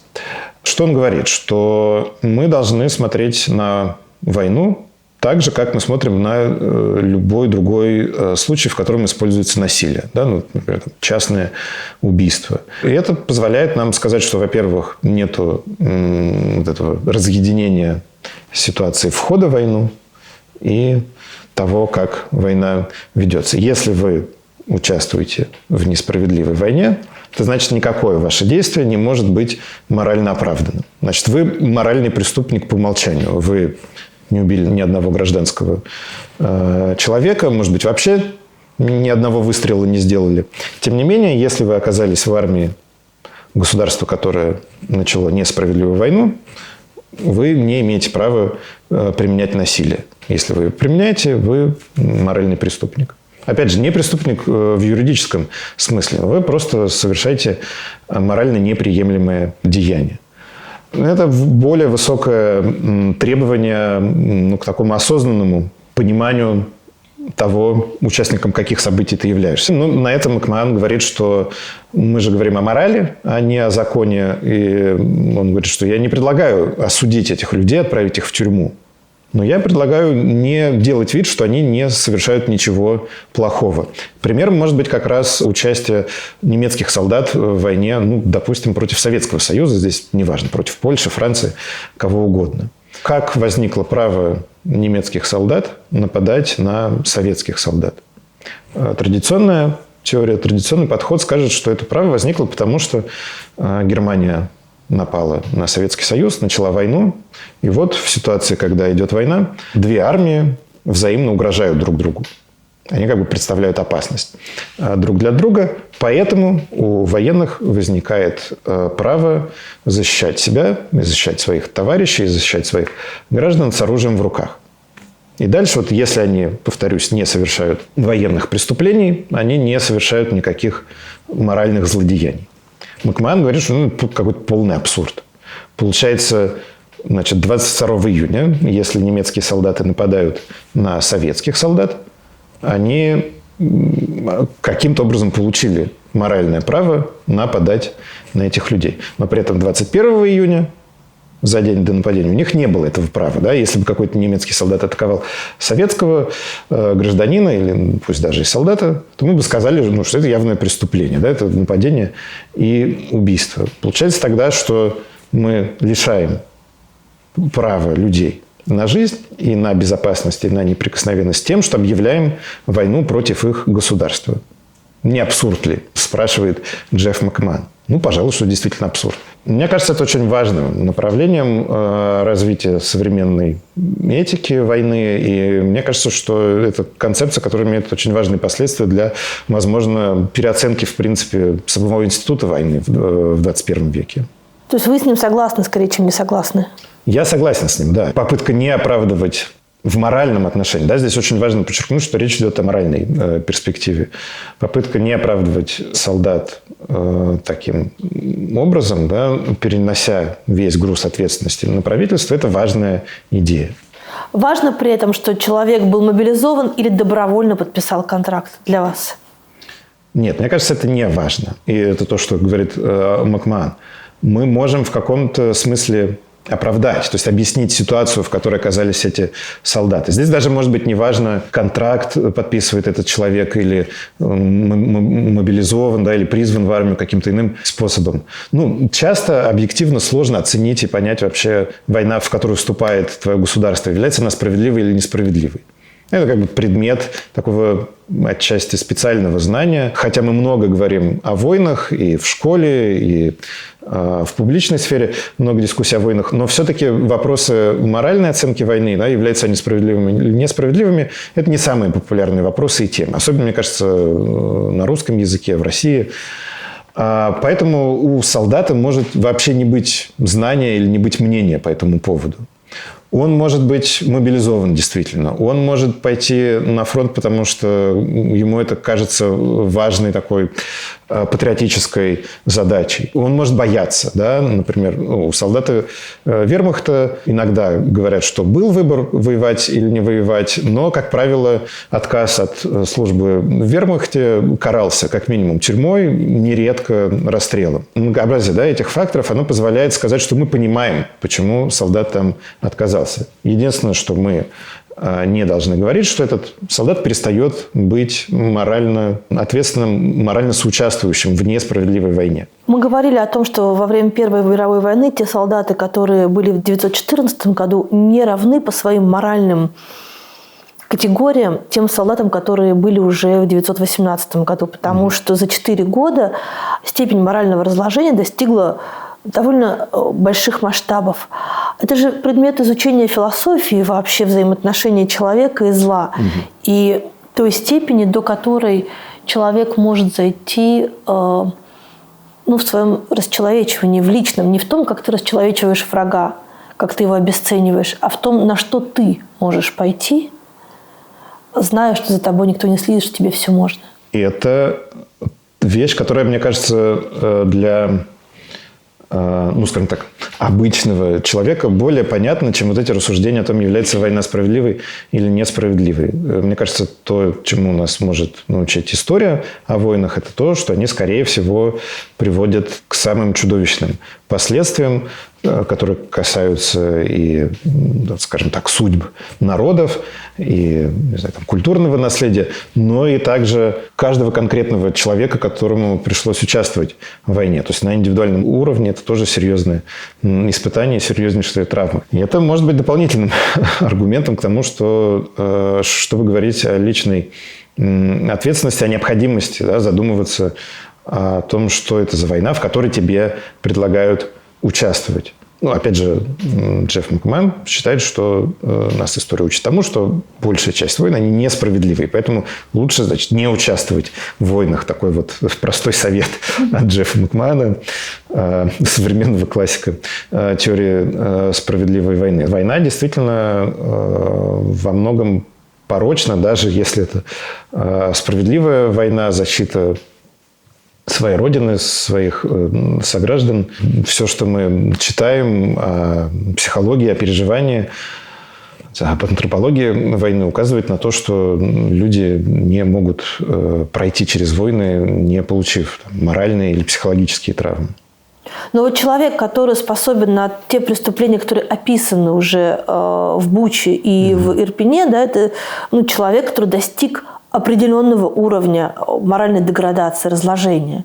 Это же не просто человек, который взят из комфортной среды, пересажен в эту среду и вдруг стал чудовищем. Это же все с людьми происходит.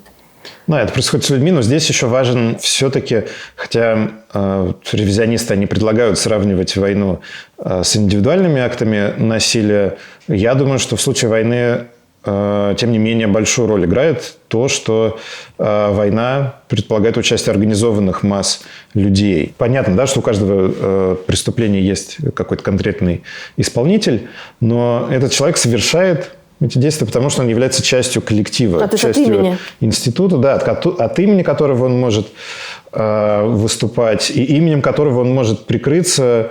Но и сами принципы, правила, по которым живет этот коллектив, они также накладывают на человека, задают какие-то возможные модели поведения. Ну, армия, хотя, да, там есть и попытки привить военным и правовые какие-то кодексы представления о праве и о морали. Тем не менее, военные очень часто нарушают все самые базовые, самые очевидные принципы войны. И часто даже гордятся этим, считают, что это часть их профессии. Вот так вот определенное бахвальство в этом отношении есть. Поэтому то, что происходит на войне, те преступления, которые происходят на войне, мне кажется, они одновременно могут быть индивидуальными и в какой-то степени такими вот коллективными, социальными, порождаться социальной средой, в которой находится военный.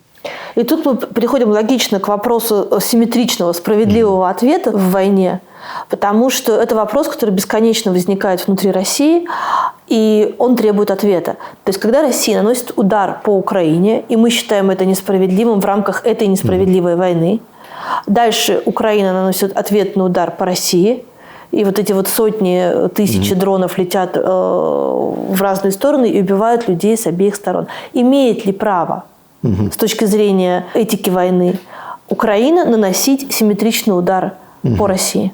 Нет, здесь это нужно уточнять. Этот вопрос не совсем будет понятен, да, теоретику справедливой войны. Я, конечно, немного утрирую, но здесь все-таки важно разделить те удары, которые наносят стороны друг по другу. Значит, традиционная теория справедливой войны скажет, что и у России, и у Украины есть право наносить удары по военным целям на территории каждой из сторон.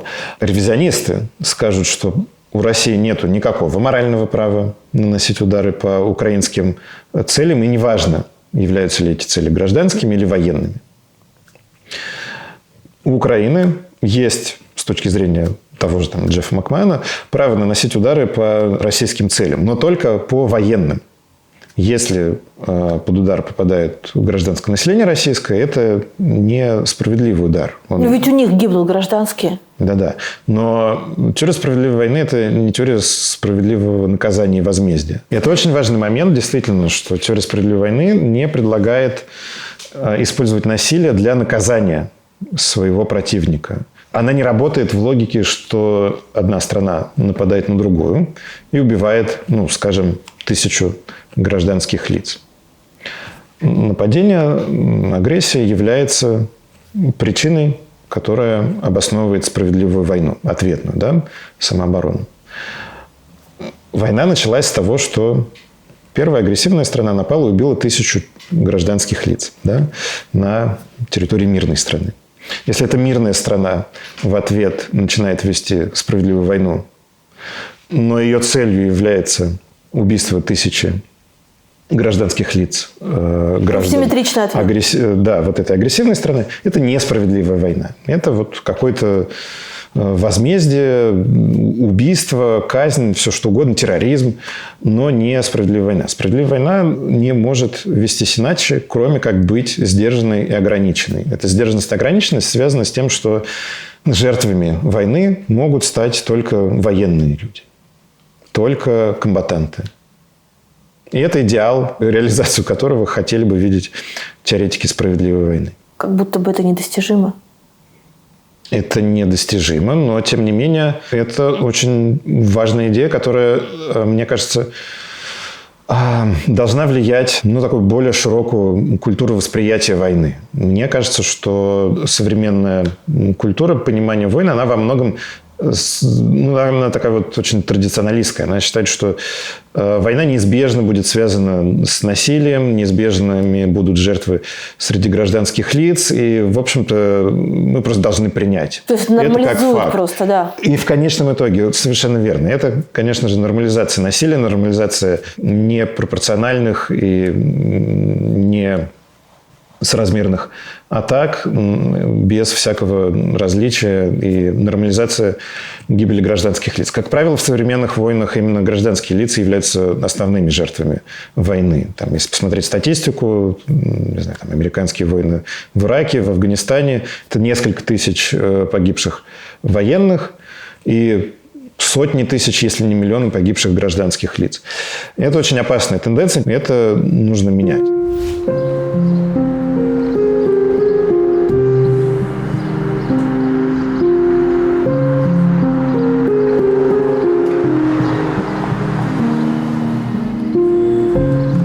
Стоим, смотрите, британский, американский, французский и советский флаг. Такое невзрачное здание, а тут столько всего. Это, по большому счету, такое профессиональное техническое училище ПТУ было, в котором разместился штаб западных союзников в 1944 году. Здесь произошло подписание акта капитуляции нацистской Германии. Ну, как известно, их два, и это вот постоянная дискуссия, украли, это не тот, украли. который 7 мая? Это то, что подписали 7 мая, да, рано утром, даже, по сути, еще ночью, да, в 2 часа 41 минуту. У меня есть домашняя заготовка, Да. фотография тех, кто это подписывал. Вот тут кто с чьей стороны?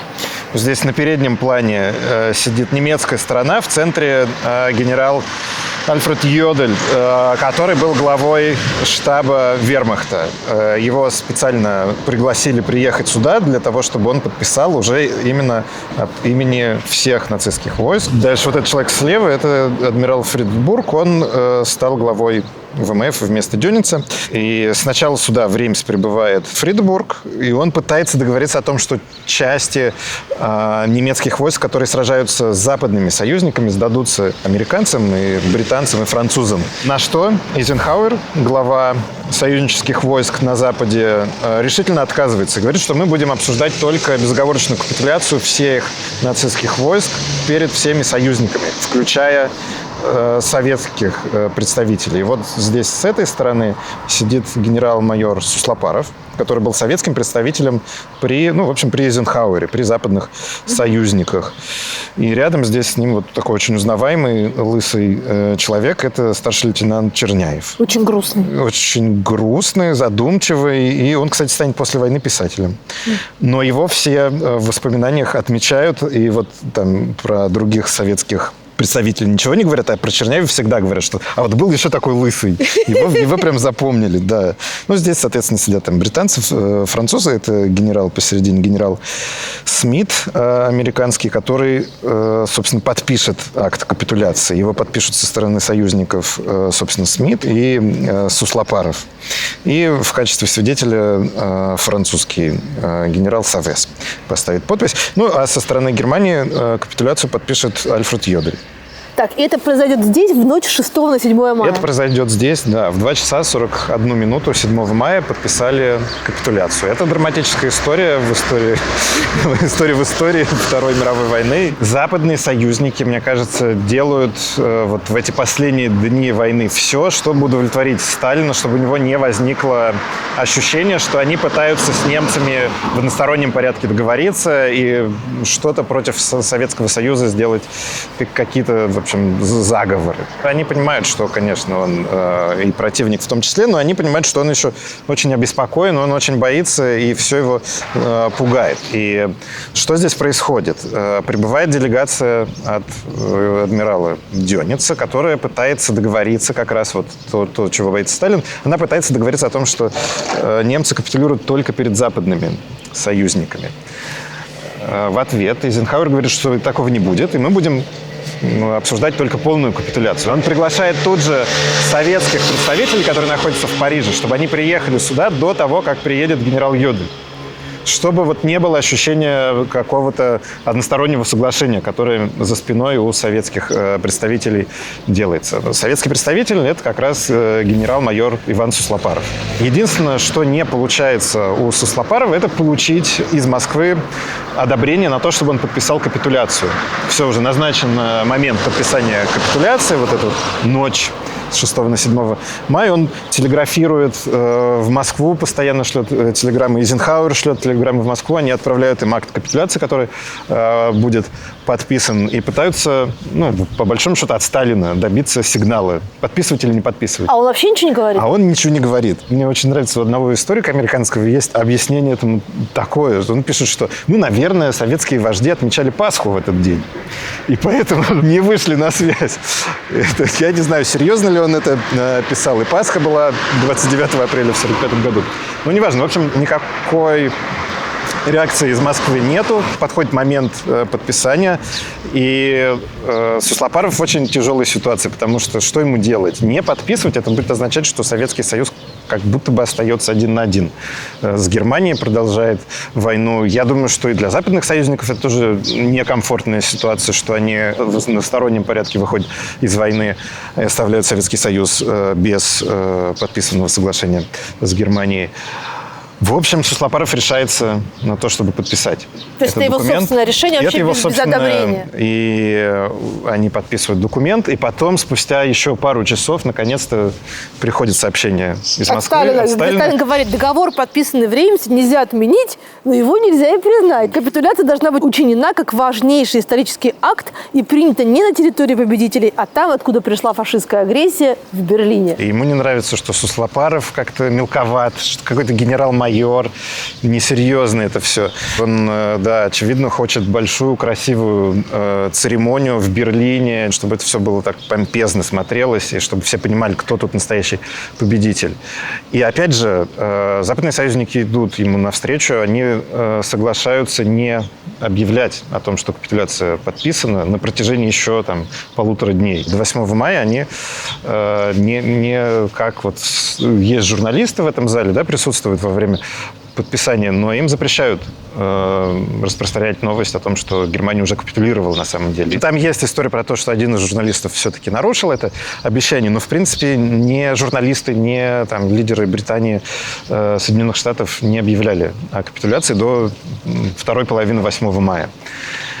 И это какая-то поразительная история. Они еще подписывают дополнительный документ с Йоделем, что он обязуется явиться в назначенное место еще раз, еще для того, чтобы подписать повторную капитуляцию. То есть все требования Сталина выполняют. Я не представляю, что на душе у Суслопарова в этот момент. Это просто, мне кажется, какая-то личная трагедия и драма настоящая. Но его имя почти такое незаметное в российской, по крайней мере, части истории. Он не остался в истории, по большому счету. Он участвует потом в подписании капитуляции уже в Берлине, которая проходит 8 мая, где главная роль, конечно же, отведена Жукову. Тем не менее, когда он возвращается в Москву, его заставляют писать объяснительную записку, почему вообще он подписал, как это так он допустил без разрешения. И это тоже, мне кажется, просто удивительный документ, потому что в этой записке он пишет, что не было связи, Москва не отвечала, и не были ясны ему его полномочия, когда он ехал сюда, подписывать, не подписывать. И помимо прочего, он пишет, что я договорился, чтобы в документ о капитуляции включили пункт, согласно которому можно будет провести еще одну церемонию и заменить и этот акт другим, более формальным. И в самом конце он говорит, что, помимо прочего, я понимал, что этот акт положит конец войне. И это будет означать победу нашей Красной Армии и всего нашего народа. Разве не об этом мы мечтали? И это обстоятельство мне вскружило голову. Пишет он вот в этом официальном документе. Мне кажется, это настолько просто человечная история. Ну, действительно, ты находишься в моменте, когда вот эта проклятая война, которая много лет идет и терзает весь мир, и Европу, и, конечно же, Советский Союз. Чего еще ты хочешь, кроме как не остановить эту войну? И мне кажется, это просто замечательный документ, в котором вся человечность этого разведчика Ивана Суслопарова проявляется. То есть получается, что из-за вот этих вот двух актов о капитуляции и пошел нарратив, который сейчас очень любит разгонять в основном Путин, о том, что у нас украли победу. Ну, мы видим, что его начал разгонять уже Сталин, когда он говорит, что нельзя признать, но нельзя и отменить тоже, к сожалению. И он говорит, что последствия этой капитуляции, подписанные в Реймсе, будут плохими, и что-то такое явно против Советского Союза замышляют эти, значит, недруги наши капиталистические. Так что эта идея о том, что у Советского Союза пытаются отобрать победу, как-то дискредитировать участие и роль Советского Союза в войне, она появляется уже, в общем-то, в ходе самой войны. И в последующие советские годы она продолжает жить, и, к сожалению, в современной России она тоже живет. Хотя мне кажется, что вот мы изложили историю того, что здесь происходило, и кажется, что союзники ведут себя максимально открыто и пытаются все возможные конфликты и неприятности, которые возникают из-за этих не до конца урегулированных отношений со Сталином, сгладить. Финал Второй мировой войны можно считать справедливым? Вот по этой теории справедливых войн. Теория справедливой войны не говорит о том, что вот именно финальный момент окончания войны это и есть там точка справедливости или несправедливости, которая определяет все, что касается этой войны, является она справедливой или несправедливой. Мне кажется, что очень важно, что войны заканчиваются в какой-то день, да, в какой-то момент. Но на самом деле у них всегда есть последствия. Эти последствия могут быть долгосрочными. В какой-то степени, мне кажется, Вторая мировая война не закончилась. Во всяком случае, для России это так. Она все еще продолжается. Но мы, мне кажется, можем согласиться, что не победить нацизм было невозможно. Тем не менее, множество неправильных и несправедливых вещей было связано с этой войной и с победой над нацизмом. Я имею в виду, конечно же, и бомбардировку Хиросимы и Нагасаки, и, в общем-то, установление социалистических режимов в Восточной Европе. Не знаю, может быть, в какой-то степени то, что Европа оказалась вовлеченной в орбиту Соединенных Штатов, тоже большой вопрос. Могла ли Европа мечтать о лучшей для себя политической среде, политической реальности? Но принято считать, да, что вот итог Второй мировой войны – это глобальная победа добра над злом. Да, победа над злом – это безусловно так. И здесь, мне кажется, не надо стесняться этого, да, что это действительно великая и важная победа. Но добра ли? Там вот у левого нефа, как раз левого портала, изображение распятия Христа, и вокруг Христа стоят римские солдаты, которые его копьями пытаются там как-то ударить. И очень любопытным образом, когда собор был разрушен, то вообще-то мировая общественность возмутилась. И разрушение собора стало символом варварства, войны как таковой, и варварства немцев, что настолько безбожные, настолько некультурные, что не останавливаются ни перед чем и разрушают человеческое наследие, даже не только шедевр французской архитектуры. И люди, которые пишут о разрушениях, да, они начинают жалеть этих римских солдат, потому что они тоже разрушаются, падают. И они говорят, что вот упали солдаты, которые, значит, вокруг Христа стоят. То есть они уже не Христа жалеют, а этих римских воинов. Но вообще и Реймс, и вся история региона – это история про то, что даже после самых кровавых, очень кровавых войн, из которых, казалось бы, невозможно выбраться, наступает мир. И в этом мире какую роль играет прощение, или является ли прощение философской категорией военной этики, или все-таки это больше в чистом виде этическая и общественная категория? Ну, Я бы здесь не религиозная. разделял, что есть какие-то только философские категории, только, во всяком случае, если мы говорим о практической философии, к которой как раз относится этика войны, да и этика вообще вся. Прощение входит в этику войны? Не всегда. Я бы не сказал, что это основное понятие, с которым работают специалисты по этике войны. Обычно они говорят именно о войне, о том, как она начинается, как она ведется. Это как раз большое упущение на самом деле, что меньше внимания уделяется вопросу того, а как заканчиваются войны, как люди должны выходить из конфликтов, из войн.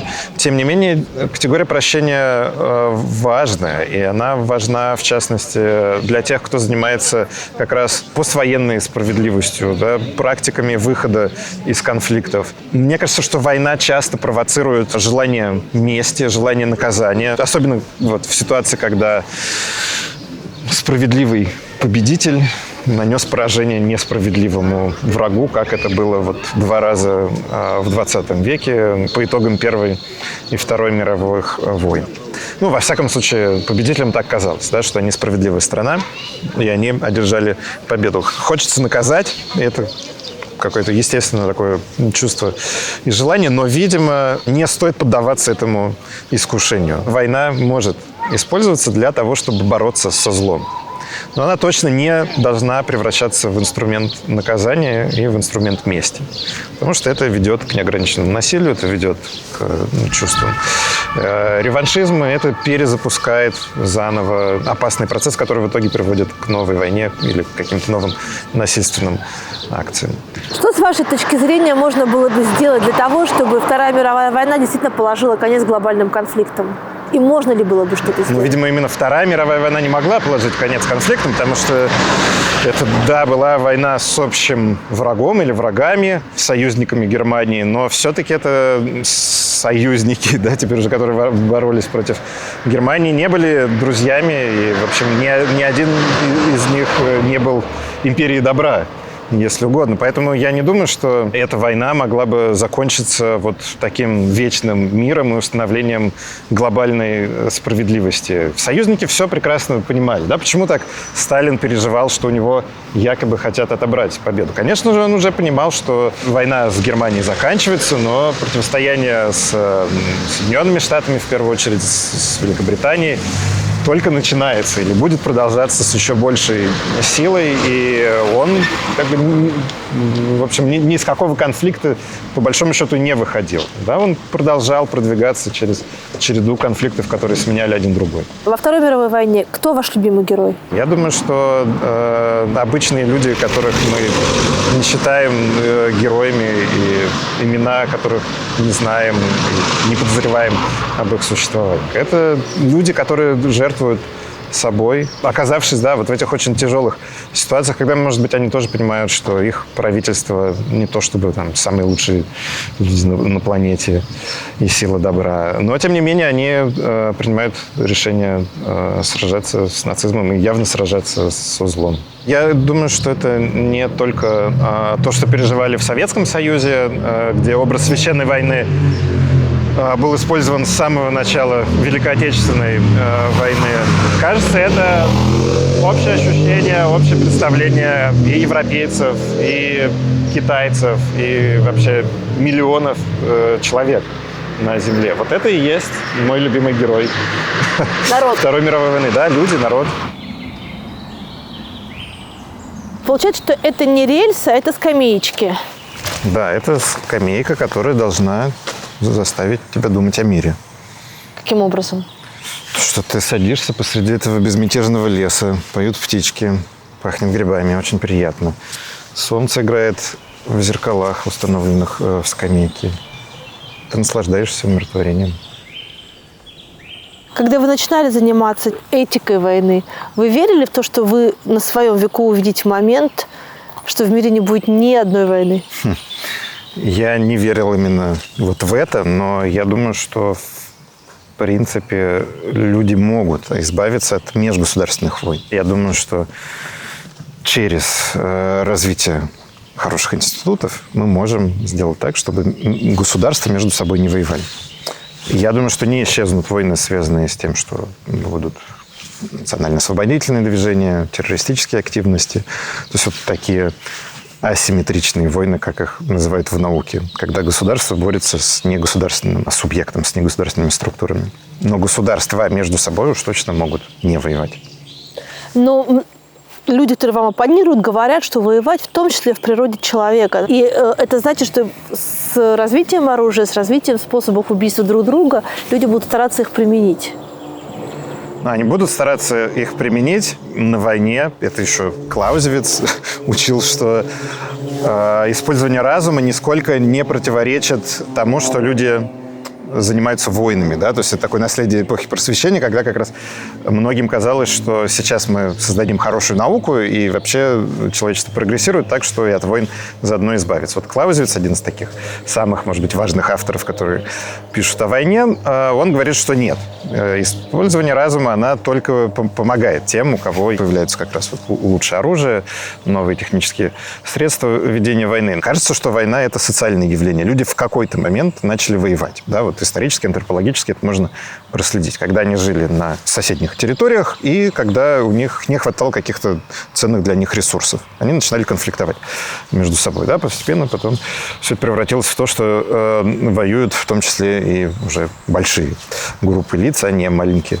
племена. Но война не в природе человека. Да? В природе не только человека, а вообще живых существ, многих разумных живых существ, альтруизм. И здесь вопрос, что у нас очень сильно развита культура, которая делает войну нормальной, которая нормализует войну. И это, конечно же, войне помогает самосохраняться. Но вот мы сейчас находимся на территории Франции, которая говорила, что естественным врагом для Франции является Германия. Тем не менее, в 20 веке эти две страны перестали воевать. Это был определенный риск. Но этот риск, он связан как раз с завершением Первой мировой войны. Да, потому что когда одна, может быть, из больших таких проблем, из несправедливости окончания Первой мировой войны, связана с тем, что Германию назначают виновной. Германия при этом, отчасти у нее разрушена экономика, плюс еще западные союзники Антанты запрещают ей восстанавливать свою промышленность. И нету никаких программ, которые могут помочь Германии перезапустить себя, перезапустить свою экономику. Да? Вторая мировая война заканчивается иначе. Франция и Британия, но в первую очередь Франция, делает ставку на интеграцию с Германией. Это был риск, это был процесс принятия таких серьезных политических Почему не рисковали? решений. Ну, потому что как раз кажется, что более естественная альтернатива – это, опять же, назначить Германию виновной во Второй мировой войне. Уничтожить, да, подавлять ее, не давать Германии восстановиться. Значит, либо управлять Германией, держать ее в таком расчлененном состоянии. Но на это, на самом деле, не хватало ресурсов. Кроме того, Франция была зависима от Германии, от германской промышленности, от стали. Другая альтернатива, что давайте забором просто отгородимся и все, плюнем на них и забудем. Но это тоже рискованная альтернатива. Да, потому что были опасения, что Германия тогда заключит союз с Советским Союзом. И это будет очень опасно для Западной Европы. И французские власти в итоге решают, что давайте мы вот будем постепенно преодолевать эту естественную, казалось бы, вражду. И это дало, в общем-то, начало Европейскому Союзу. Это такая ставка на примирение поверх вечной естественной вражды. Мне кажется, это замечательный пример, который не нужно забывать, а скорее, наоборот, больше обращать внимание именно на такие вещи, а не на прошлые обиды, прошлые конфликты и войны. Вы в 2020 году написали статью о том, какими будут военные конфликты будущего, где вы предсказали, что в каком-то виде обязательно будут дроны, что будут участвовать в этих войнах частные военные компании. То есть, все вот 100% сбылось, кроме одного. Вы пишете, что роль государства в войнах уменьшится, а у развитых стран не будет конкретного врага, против которого можно было бы вести полномасштабную войну. Открытые военные действия уже сейчас не слишком выгодны ни финансово, ни политически. Вести войны очень дорого, и политики не смогут объяснить своим избирателям, почему война необходима. Вы в 2022 году вспомнили эти свои слова? Ну, конечно, я вспомнил эти слова и много раз возвращался к ним. Я думаю, что Но если их воспринимать как прогноз относительно того, что не будет войн с участием государства, это будет просто такое какое-то доведение до предела того, о чем я там пишу. Но мне кажется, в основном я правильно описываю. Я думаю, общее представление о том, что современная война, скажем так, некомфортна и неприятна человеку Запада, оно до сих пор верно. Иначе бы мы видели бы очереди около военкоматов в России. Российское государство пока что может пополнять ряды вооруженных сил. Это получается, но это получается главным образом за счет колоссальных выплат. Так никогда не действовало ни одно государство большое, ни одна великая держава, ведя свои войны. То есть здесь как большая частная военная компания. Я не думал именно так об этом, но это, мне кажется, хорошая аналогия. В прошлом, когда у государства было гораздо больше свобод в том, что касается начала войн, ведения войн, людей, по большому счету, просто заставляли в них участвовать. Их мобилизовывали, призывали, объясняли, что это надо, правильно, что это долг, но их не заманивали вот таким количеством денег. То, что мы видим сейчас, это, конечно же, какая-то уникальная ситуация, которая, на мой взгляд, как раз и говорит о том, что война как институт, как социальная практика изменилась. И люди в более или менее развитых обществах не горят желанием участвовать в войнах. А вы, кстати, тоже писали о том, что нынешние войны характерны тем, что в них происходит дегероизация, то есть деперсонализация воина. И таких историй, не знаю, как Фромересьева, уже не возникает. Да, но это не только в войнах, а вообще в обществах, в западных обществах идет процесс дегероизации. Есть разные причины, на которые указывают исследователи, когда говорят о дегероизации или постгероизме. Это могут быть и такие очень формальные вещи, как, например, демографические, потому что не так много молодого мужского населения стало в современных западных обществах, как это было 100-150 лет назад, когда улучшилась медицина, но при этом все еще были очень высокие уровни рождаемости. И было много молодых мужчин, которым, в общем-то, немного чего было делать. И отправить их на войну, пожертвовать, по большому счету, этими мужчинами было для правительств не таким большим вызовом, не такой большой проблемой. И эта ситуация изменилась. Сейчас эти мужчины на вес золота. Но, конечно же, это связано и с улучшением уровня жизни, и с тем, что есть множество разных жизненных сценариев, которые может для себя найти современный человек, которые не связаны с военной службой, не связаны с тем, что тебе нужно будет рисковать своим здоровьем или даже своей жизнью. И постепенно все нарративы, которые связаны с патриотизмом, таким вот государственническим милитаризмом, они отступают. Часто в южных странах, в южноевропейских странах все равно есть тенденция ответить на вопрос, готовы ли вы с оружием в руках защищать свою родину. Да. На Балканах тоже. Но в Северной Европе, особенно в Германии, это не так. Там, в Германии был опрос, когда 16% немцев сказали, что они готовы защищать родину. Это, конечно же, опыт и осознание опыта 20 века и ужасов двух мировых войн. Что в понимании философов о справедливой войне добавила война в Украине? Возможно, она пока еще ничего не добавила, поскольку хороший анализ требует времени. Я читал много разного рода реакций. Часто это были очень эмоциональные реакции. Я думаю, что она подтвердила, в общем-то, рассуждения ревизионистов о том, что участники войны могут не иметь морального права участвовать в этой войне, несмотря на то, что решения о войне принимают правительства. Я думаю, что очень много еще будет сделано выводов, но в ближайшие десятилетия. На самом деле теория справедливой войны довольно такая медленная концепция, может быть, как и любая философская концепция. Наверняка будет очень много обсуждаться тема, связанная с дронами, возможно, искусственный интеллект. Роботизация войны. Роботизация войны, да. Она обсуждалась довольно активно в 90-е годы, но тогда казалось, что дроны и вообще роботы, да, лучше даже так сказать, они изменят войну таким образом, что люди, по большому счету, перестанут в ней участвовать. И это будет такое состязание машин. Сегодня вообще может быть справедливая война? Ну вот мы смотрим вокруг, что эти войны возникают. Да, есть война, которая вот близко к нам, она то, что мы считаем там своим и тем, что будет с нами до конца наших дней. Но есть война, например, вот когда Трамп свергает режим в Иране и считает, что он очень действует в рамках своей справедливости. Это справедливо?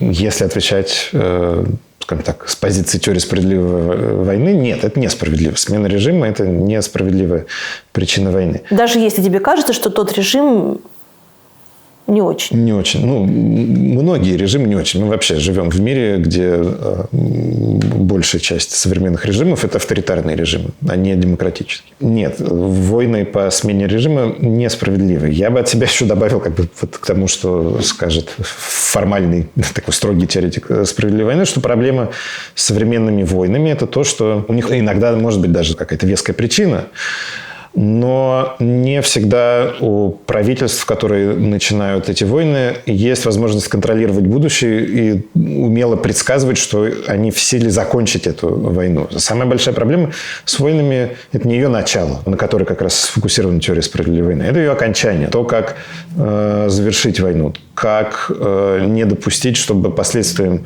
войны стала какая-то просто социальная деградация. То, что мы, например, в Ливии наблюдаем. Поэтому я думаю, что большая часть современных войн – это несправедливые конфликты. А есть ли из них справедливый выход? Если справедливый выход из несправедливых войн, как можно скорее закончить войну. А чья это ответственность? Агрессора или жертвы? Война, об этом еще Карл фон Клаузевиц писал, это такая специфическая форма коммуникации, форма общения. Может быть, нам кажется, что война разделяет противников, и они между собой никак не взаимодействуют. Но вот Клаузевиц говорит, что как раз наоборот. Они очень сближаются. Поэтому я думаю, что это ответственность всех участников войны. Но помимо того, что в войнах есть непосредственные участники, которые с оружием в руках сражаются на поле боя, мы живем, в общем-то, в глобализированном мире. И есть, конечно же, ответственности стран, как минимум, соседних стран или значимых региональных держав участвовать в процессе завершения войны. Вообще, это, по большому счету, ответственность Совета Безопасности Организации Объединенных Наций. Да? Который не работает. Не работает, да. Но если открыть уставные документы, там ровно об этом и говорится, что организация создается для того, чтобы спасать мир от войны. Вот то, что вы предсказали, роботизацию войн, самоустранение государства и попытка сделать все чужими руками, это приближает к тому, о чем, кажется, сейчас уже все говорят. Это Третья мировая война, и то, что раньше правители сдерживало, это ядерное оружие, теперь оно есть приблизительно у всех. И, в общем, можно себя не ограничивать. Да, плюс есть еще очень большая дистанция, после того, как ядерное оружие было применено на практике в ходе войны. И, возможно, это тоже значимый фактор. То есть долгое время жило и действовало активно было поколение политиков, военных, у которых был опыт, было ощущение близости ядерных ударов, опасности, ядерной войны, Карибский кризис и так далее. Сейчас это уже люди, для которых все это какие-то рассказы на страницах учебника истории. Но я тоже думаю, конечно же, постоянно идут разговоры о мировой войне. Наверное, когда об этом говорят, то имеют в виду, не повторится ли сценарий двух мировых войн, свидетелями которых мы стали в 20 веке. Когда очень много государств, колоссальные масштабы, многомиллионные армии. И я надеюсь, может быть, это такая наивность, идеалистичность, как угодно, но что именно такого рода конфликта мы уже не увидим. Но, может быть, о Третьей мировой войне стоит говорить не как о повторении такого большого тотального конфликта, как Вторая мировая или Первая мировая война, а как о серии постоянно идущих конфликтов меньшего уровня, которые разбросаны такими вспышками по всему миру, когда как раз у так называемых великих держав нет возможности контролировать эти конфликты, останавливать их, в тот момент, в котором им хотелось бы остановиться. Потому что раньше, опять же, статус великой державы он во многом был связан с тем, что эти страны начинают войны, и они их заканчивают. Очень четко, да, разделяется состояние мира и состояние войны. А потом опять мир. И вообще там десятилетия мира. Вот этого, возможно, в 21 веке не будет.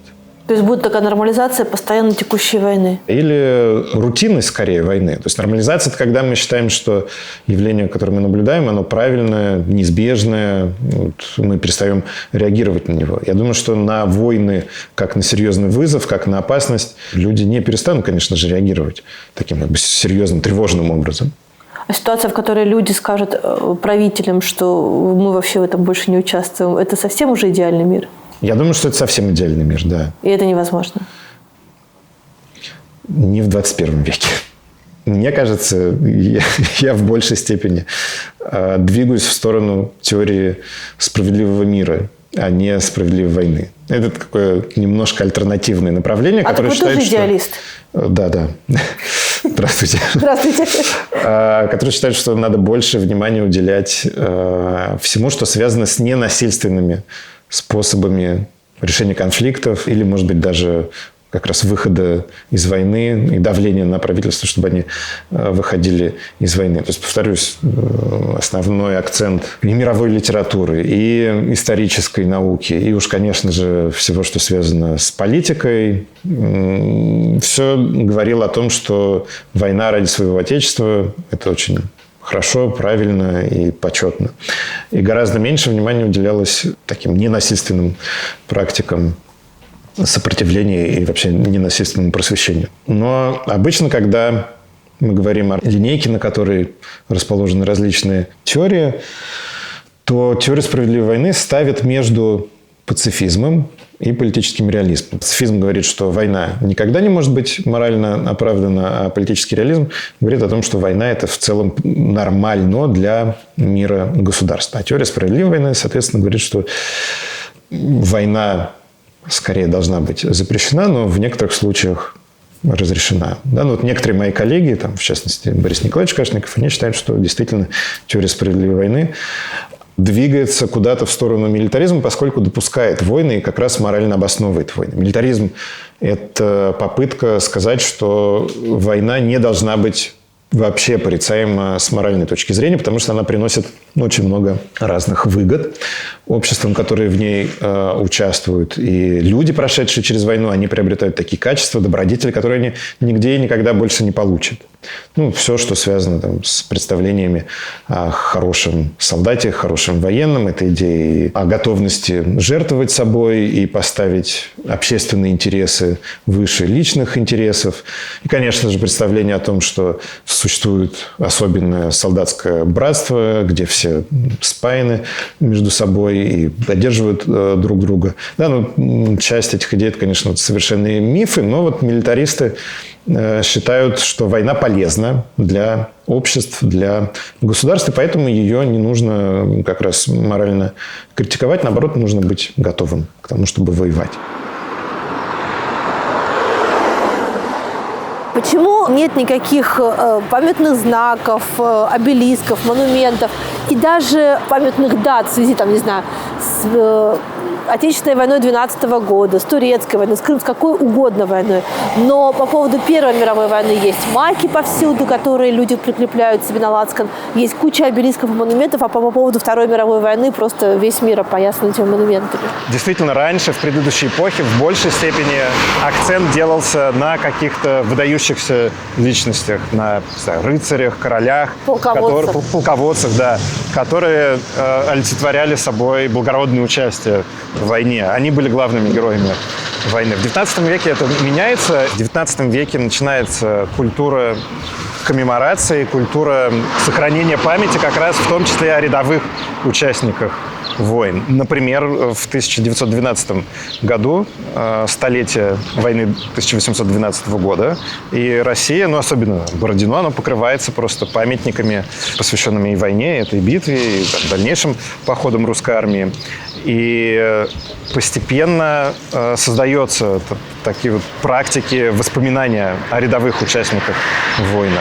Но 20 век становится веком, когда эта практика становится уже такой совершенно распространенной. И после Первой мировой войны появляются монументы неизвестному солдату, который как раз представляет нацию как таковую. Мы не знаем даже, какое у него звание, что это за человек, хороший он был или плохой, в конце концов. Но, тем не менее, его память важно сохранить, потому что он принес себя в жертву народу, в жертву нации, в жертву своей стране. Это отчасти осознанная политика по увековечиванию памяти людей, которые так массово жертвуют собой. Им нужно отдать дань памяти, потому что, в конце концов, грядет еще одна война наверняка, и людей надо воспитывать, прививать к патриотизму. То есть это такая пропаганда? Это отчасти пропаганда, отчасти следствие развития национализма, патриотизма. Я прекраснодушно думала, что это рост ценности человеческой жизни.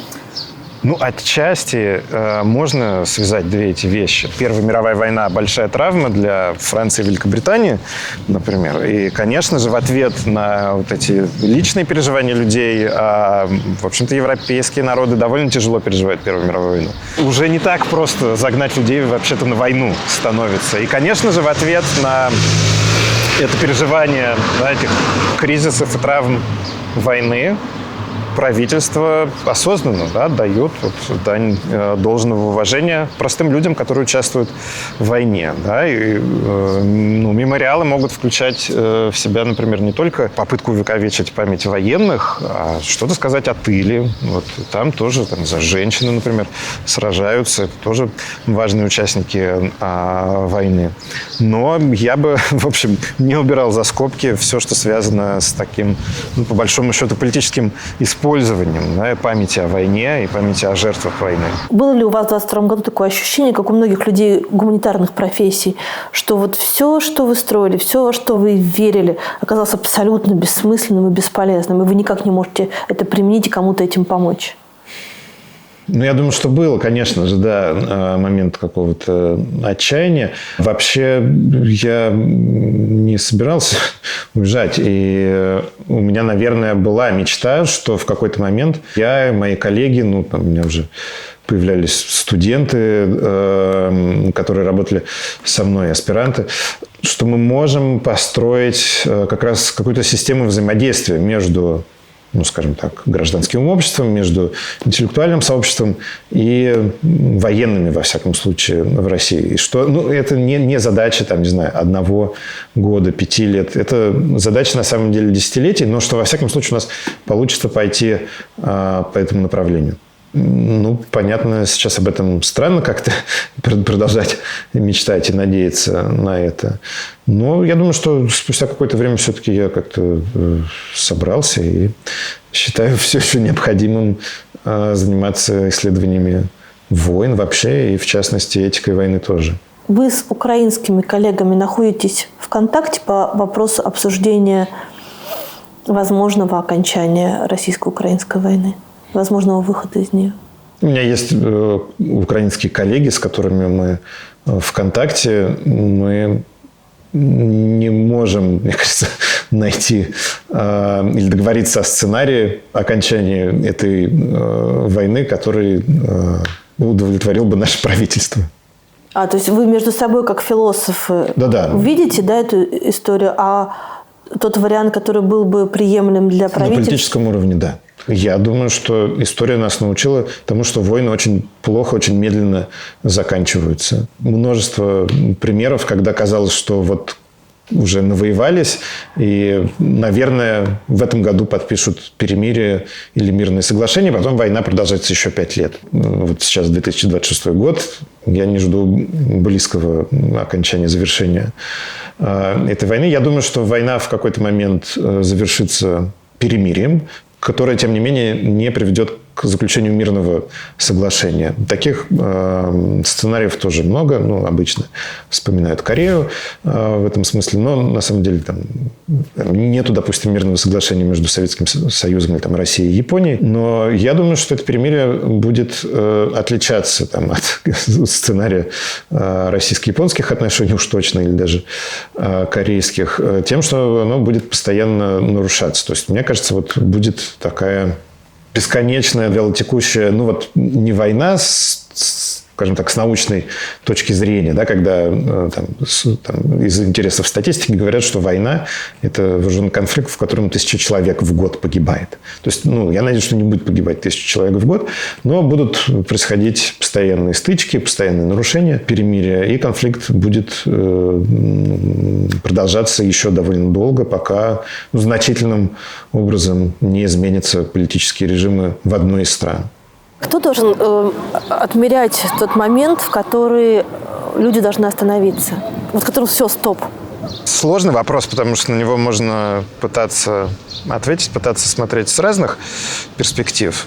Мне кажется важным, чтобы каждый из нас задумывался об этом. Может быть, это звучит немного наивно, но все-таки война очень серьезное, очень опасное дело, и каждый человек, обладающий разумом, обладающий совестью, он, конечно, должен задумываться о том, что такое война, что происходит, что делает твое правительство, что делает твоя армия.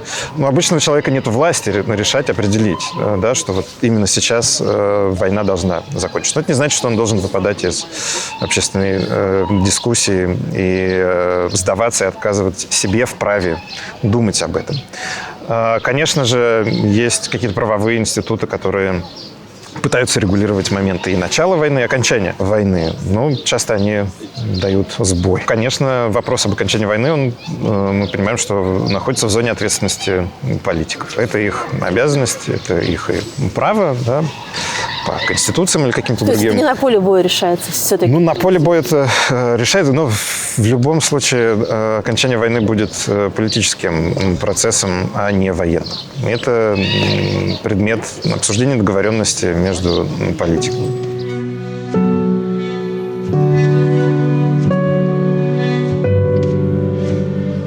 Чем занимается комиссия по военной этике, членом которой вы являетесь? Это не комиссия, это общество, которое объединяет в первую очередь философов, там есть и психологи, и политические ученые, большая часть из которых работает с военными. Она работает в военном образовании.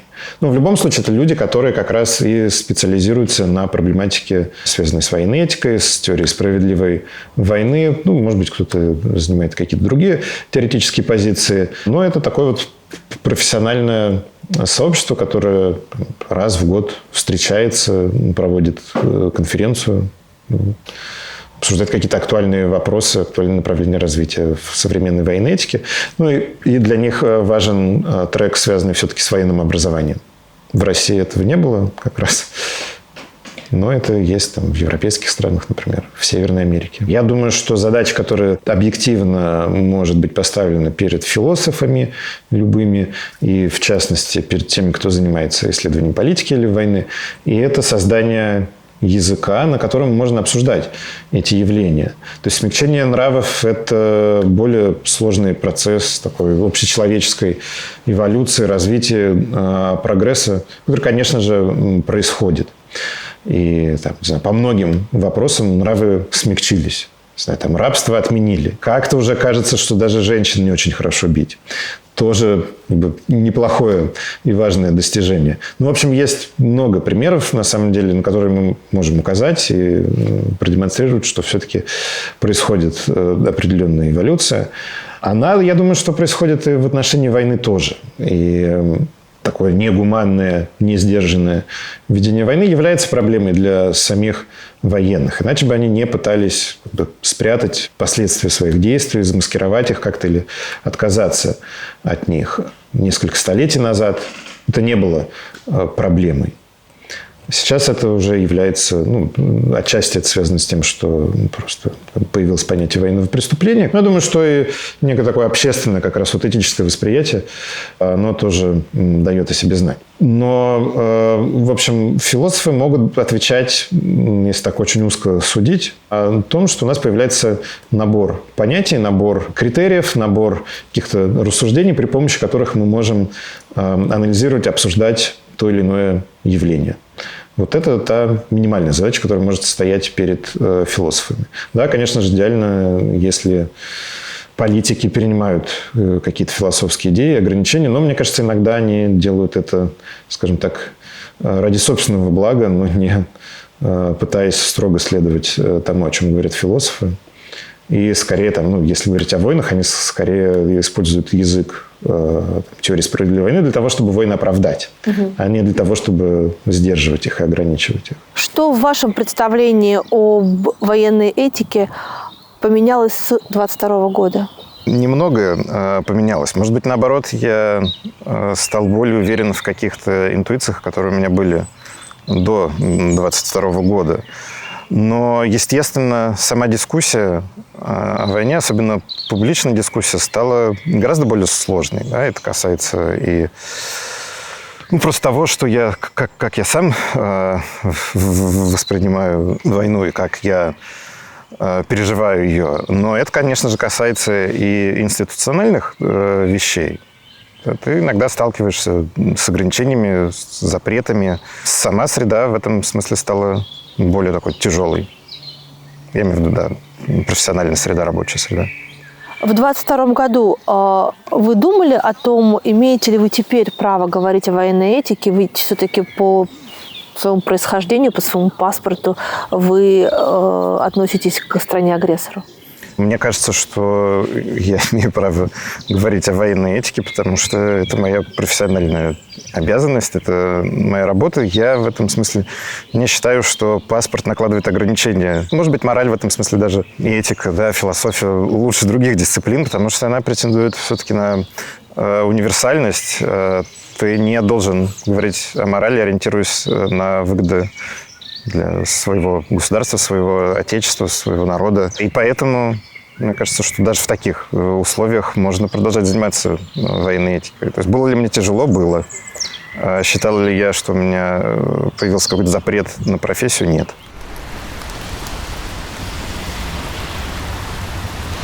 Мне кажется, скажем так, справедливой и обоснованной ограничения, с которыми сталкиваются россияне на индивидуальном уровне. Но меня это не тяготит. Я не думаю, что такие индивидуальные ограничения будут воспроизводиться из поколения в поколение, да, связанные с доступом к финансовым институтам, почему еще, да, к свободе перемещения. Нет, я скорее про моральные категории. Вы не имеете права говорить про это, потому что... Нет, я имею право говорить. Я человек, да, потому что я мыслящее существо. Хочется надеяться, хотя бы немножко мыслящее. Я думаю, это определяет право говорить, а не паспорт. Как будто бы про войну в Украине человек с русским паспортом не имеет права говорить. Почему? Мне кажется, он должен участвовать, как раз не то, что имеет право, не имеет права. Он может быть участником этой дискуссии, он должен быть ее участником. Так, опять же, всегда было. Исторически, немцы во время Второй мировой войны, которые выступали против Гитлера и против войны, да, они сталкивались тоже с ограничениями, но с культурой отмены, но, тем не менее, нельзя сказать, что они были лишены права, морального права говорить.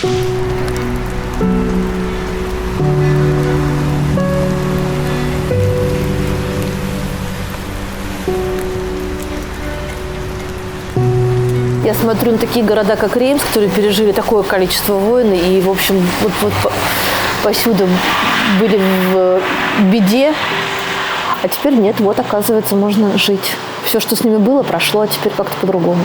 Да, более 90% римских домов было повреждено в ходе обстрелов во время Первой мировой войны. То есть город был полностью разрушен. Но мне кажется, нам надо брать пример с вот этого улыбающегося ангела, который, несмотря на все несчастья, которые с ним произошли, с собором, с Реймсом, тем не менее, мне кажется, что он не теряет веру в человечество и в человечность, и в милосердие как раз. Слушайте, вообще отсюда потрясающий вид. Да. Самое время сообщить, наконец-то, настоящую причину того, почему мы решили встречаться в Реймсе. Да. Конечно же, помимо всего прочего, Реймс – это столица Шампании, и именно здесь производится шампанское. Связано ли то, что это столица Шампании, с тем, что, имея на своем веку такое огромное количество войн, Реймс ввел традицию пить шампанское на войне? Наполеон говорил, что когда мы побеждаем, мы заслуживаем шампанского, когда мы проигрываем, мы нуждаемся в нем. То есть это напиток, который всегда так или иначе был связан с войной. Вообще история шампани, история того, почему шампанское стало популярным, ее иногда рассказывают, связывая как раз с тем, что через Реймс постоянно проходили те или иные войска. Они сначала опустошали местные подвалы и разоряли местных виноделов. Но вот, опять же, друг Наполеона Жан-Реми Маэт, один из виноделов известного дома Маэт Шишандон, сказал, что когда русская армия была в Реймсе в 1814 году, что сейчас эти люди пьют и разоряют меня, грабят, но завтра они вернутся и обогатят меня, потому что они привыкнут к шампанскому и не будут хотеть пить ничего другого, кроме шампанского. И на самом деле он оказался прав. Россия вообще до 1917 года была вторым рынком по покупкам шампанского. Тут хочется заметить, что, может быть, революция случилась, потому что шампанское кончилось. Кончилось шампанское, конечно, да, из-за сухого закона в России во время Первой мировой войны. Открывайте. А то вы так болтаете бутылками, мне кажется, Нет, что оно она хорошо охлаждена, и ничего плохого не случится. Это тоже отчасти история войн, но таких уже экономических. В конце XIX века начало появляться очень много подделок шампанского, и коньяка тоже. Нас интересует шампанское. И французские власти, виноделы боролись с этим на протяжении долгих лет. По итогам Первой мировой войны в Версальском мире было 2 статьи, которые запрещали Германии использовать названия французских регионов, которые связаны с какими-то продуктами питания и с винами. То есть, проще говоря, запретили немцам производить шампанское, или там игристое вино и называть его шампанским, или производить бренди и называть его коньяком. Вот видите. А я вам говорила, не болтайте бутылкой. Держите. За что мы будем пить? Я думаю, что мы будем пить за милосердие. Ого! Вот это подход. Да. Так я еще не пила. Был у вас момент, когда вы, изучая историю войны и того, как, в общем, падала мораль людей с каждой новой войной, приходили в отчаяние? Мне кажется, я всегда прихожу в отчаяние, когда читаю о любых ужасах войны, о преступлениях войны. Но, тем не менее, остаюсь идеалистом, не теряю надежды на то, что люди в какой-то момент приоритет начнут отдавать не прославлению войн и объяснению тому, что в них надо участвовать, а прославлению мира. Я на это смотрю как такую большую культурную задачу, на программу, которая стоит перед интеллектуалами, перед гражданским обществом. И я понимаю, что это не решается за одно поколение. Святой Августин придумал в самом начале V века свои принципы войны, которые спустя только 1500 лет стали нормами международного права.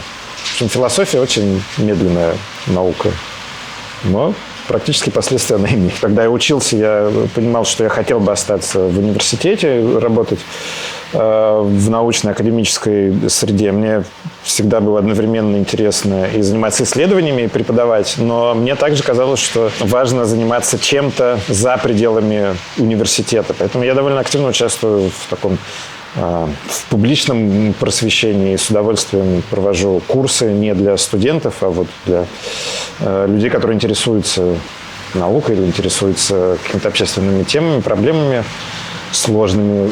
Это, та роль какого-то общественного служения, которую я для себя нашел. Участвовать в политике, я думаю, что я не хотел бы.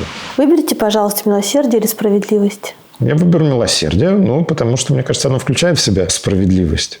Мы говорили о том, что справедливая война должна пониматься как морально обоснованная война. Нет, я думаю, что милосердие важно, потому что оно часто приносится в жертву, в том числе и справедливость. Справедливость, мне кажется, может провоцировать как раз желание отомстить, наказать и покарать человека. Ну, или даже какие-то большие группы людей, народы. Милосердие часто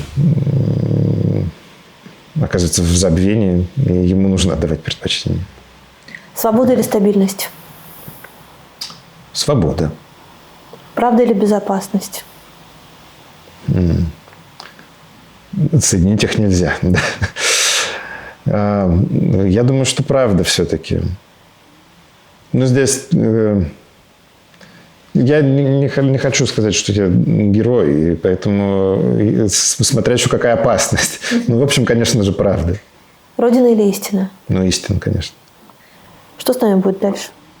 Мы будем продолжать честно работать. Потом? А потом милосердие. Очень по-чеховски, дядя Ваня. Ничего не будет. Все будет так же, как и всегда. Просто будем жить.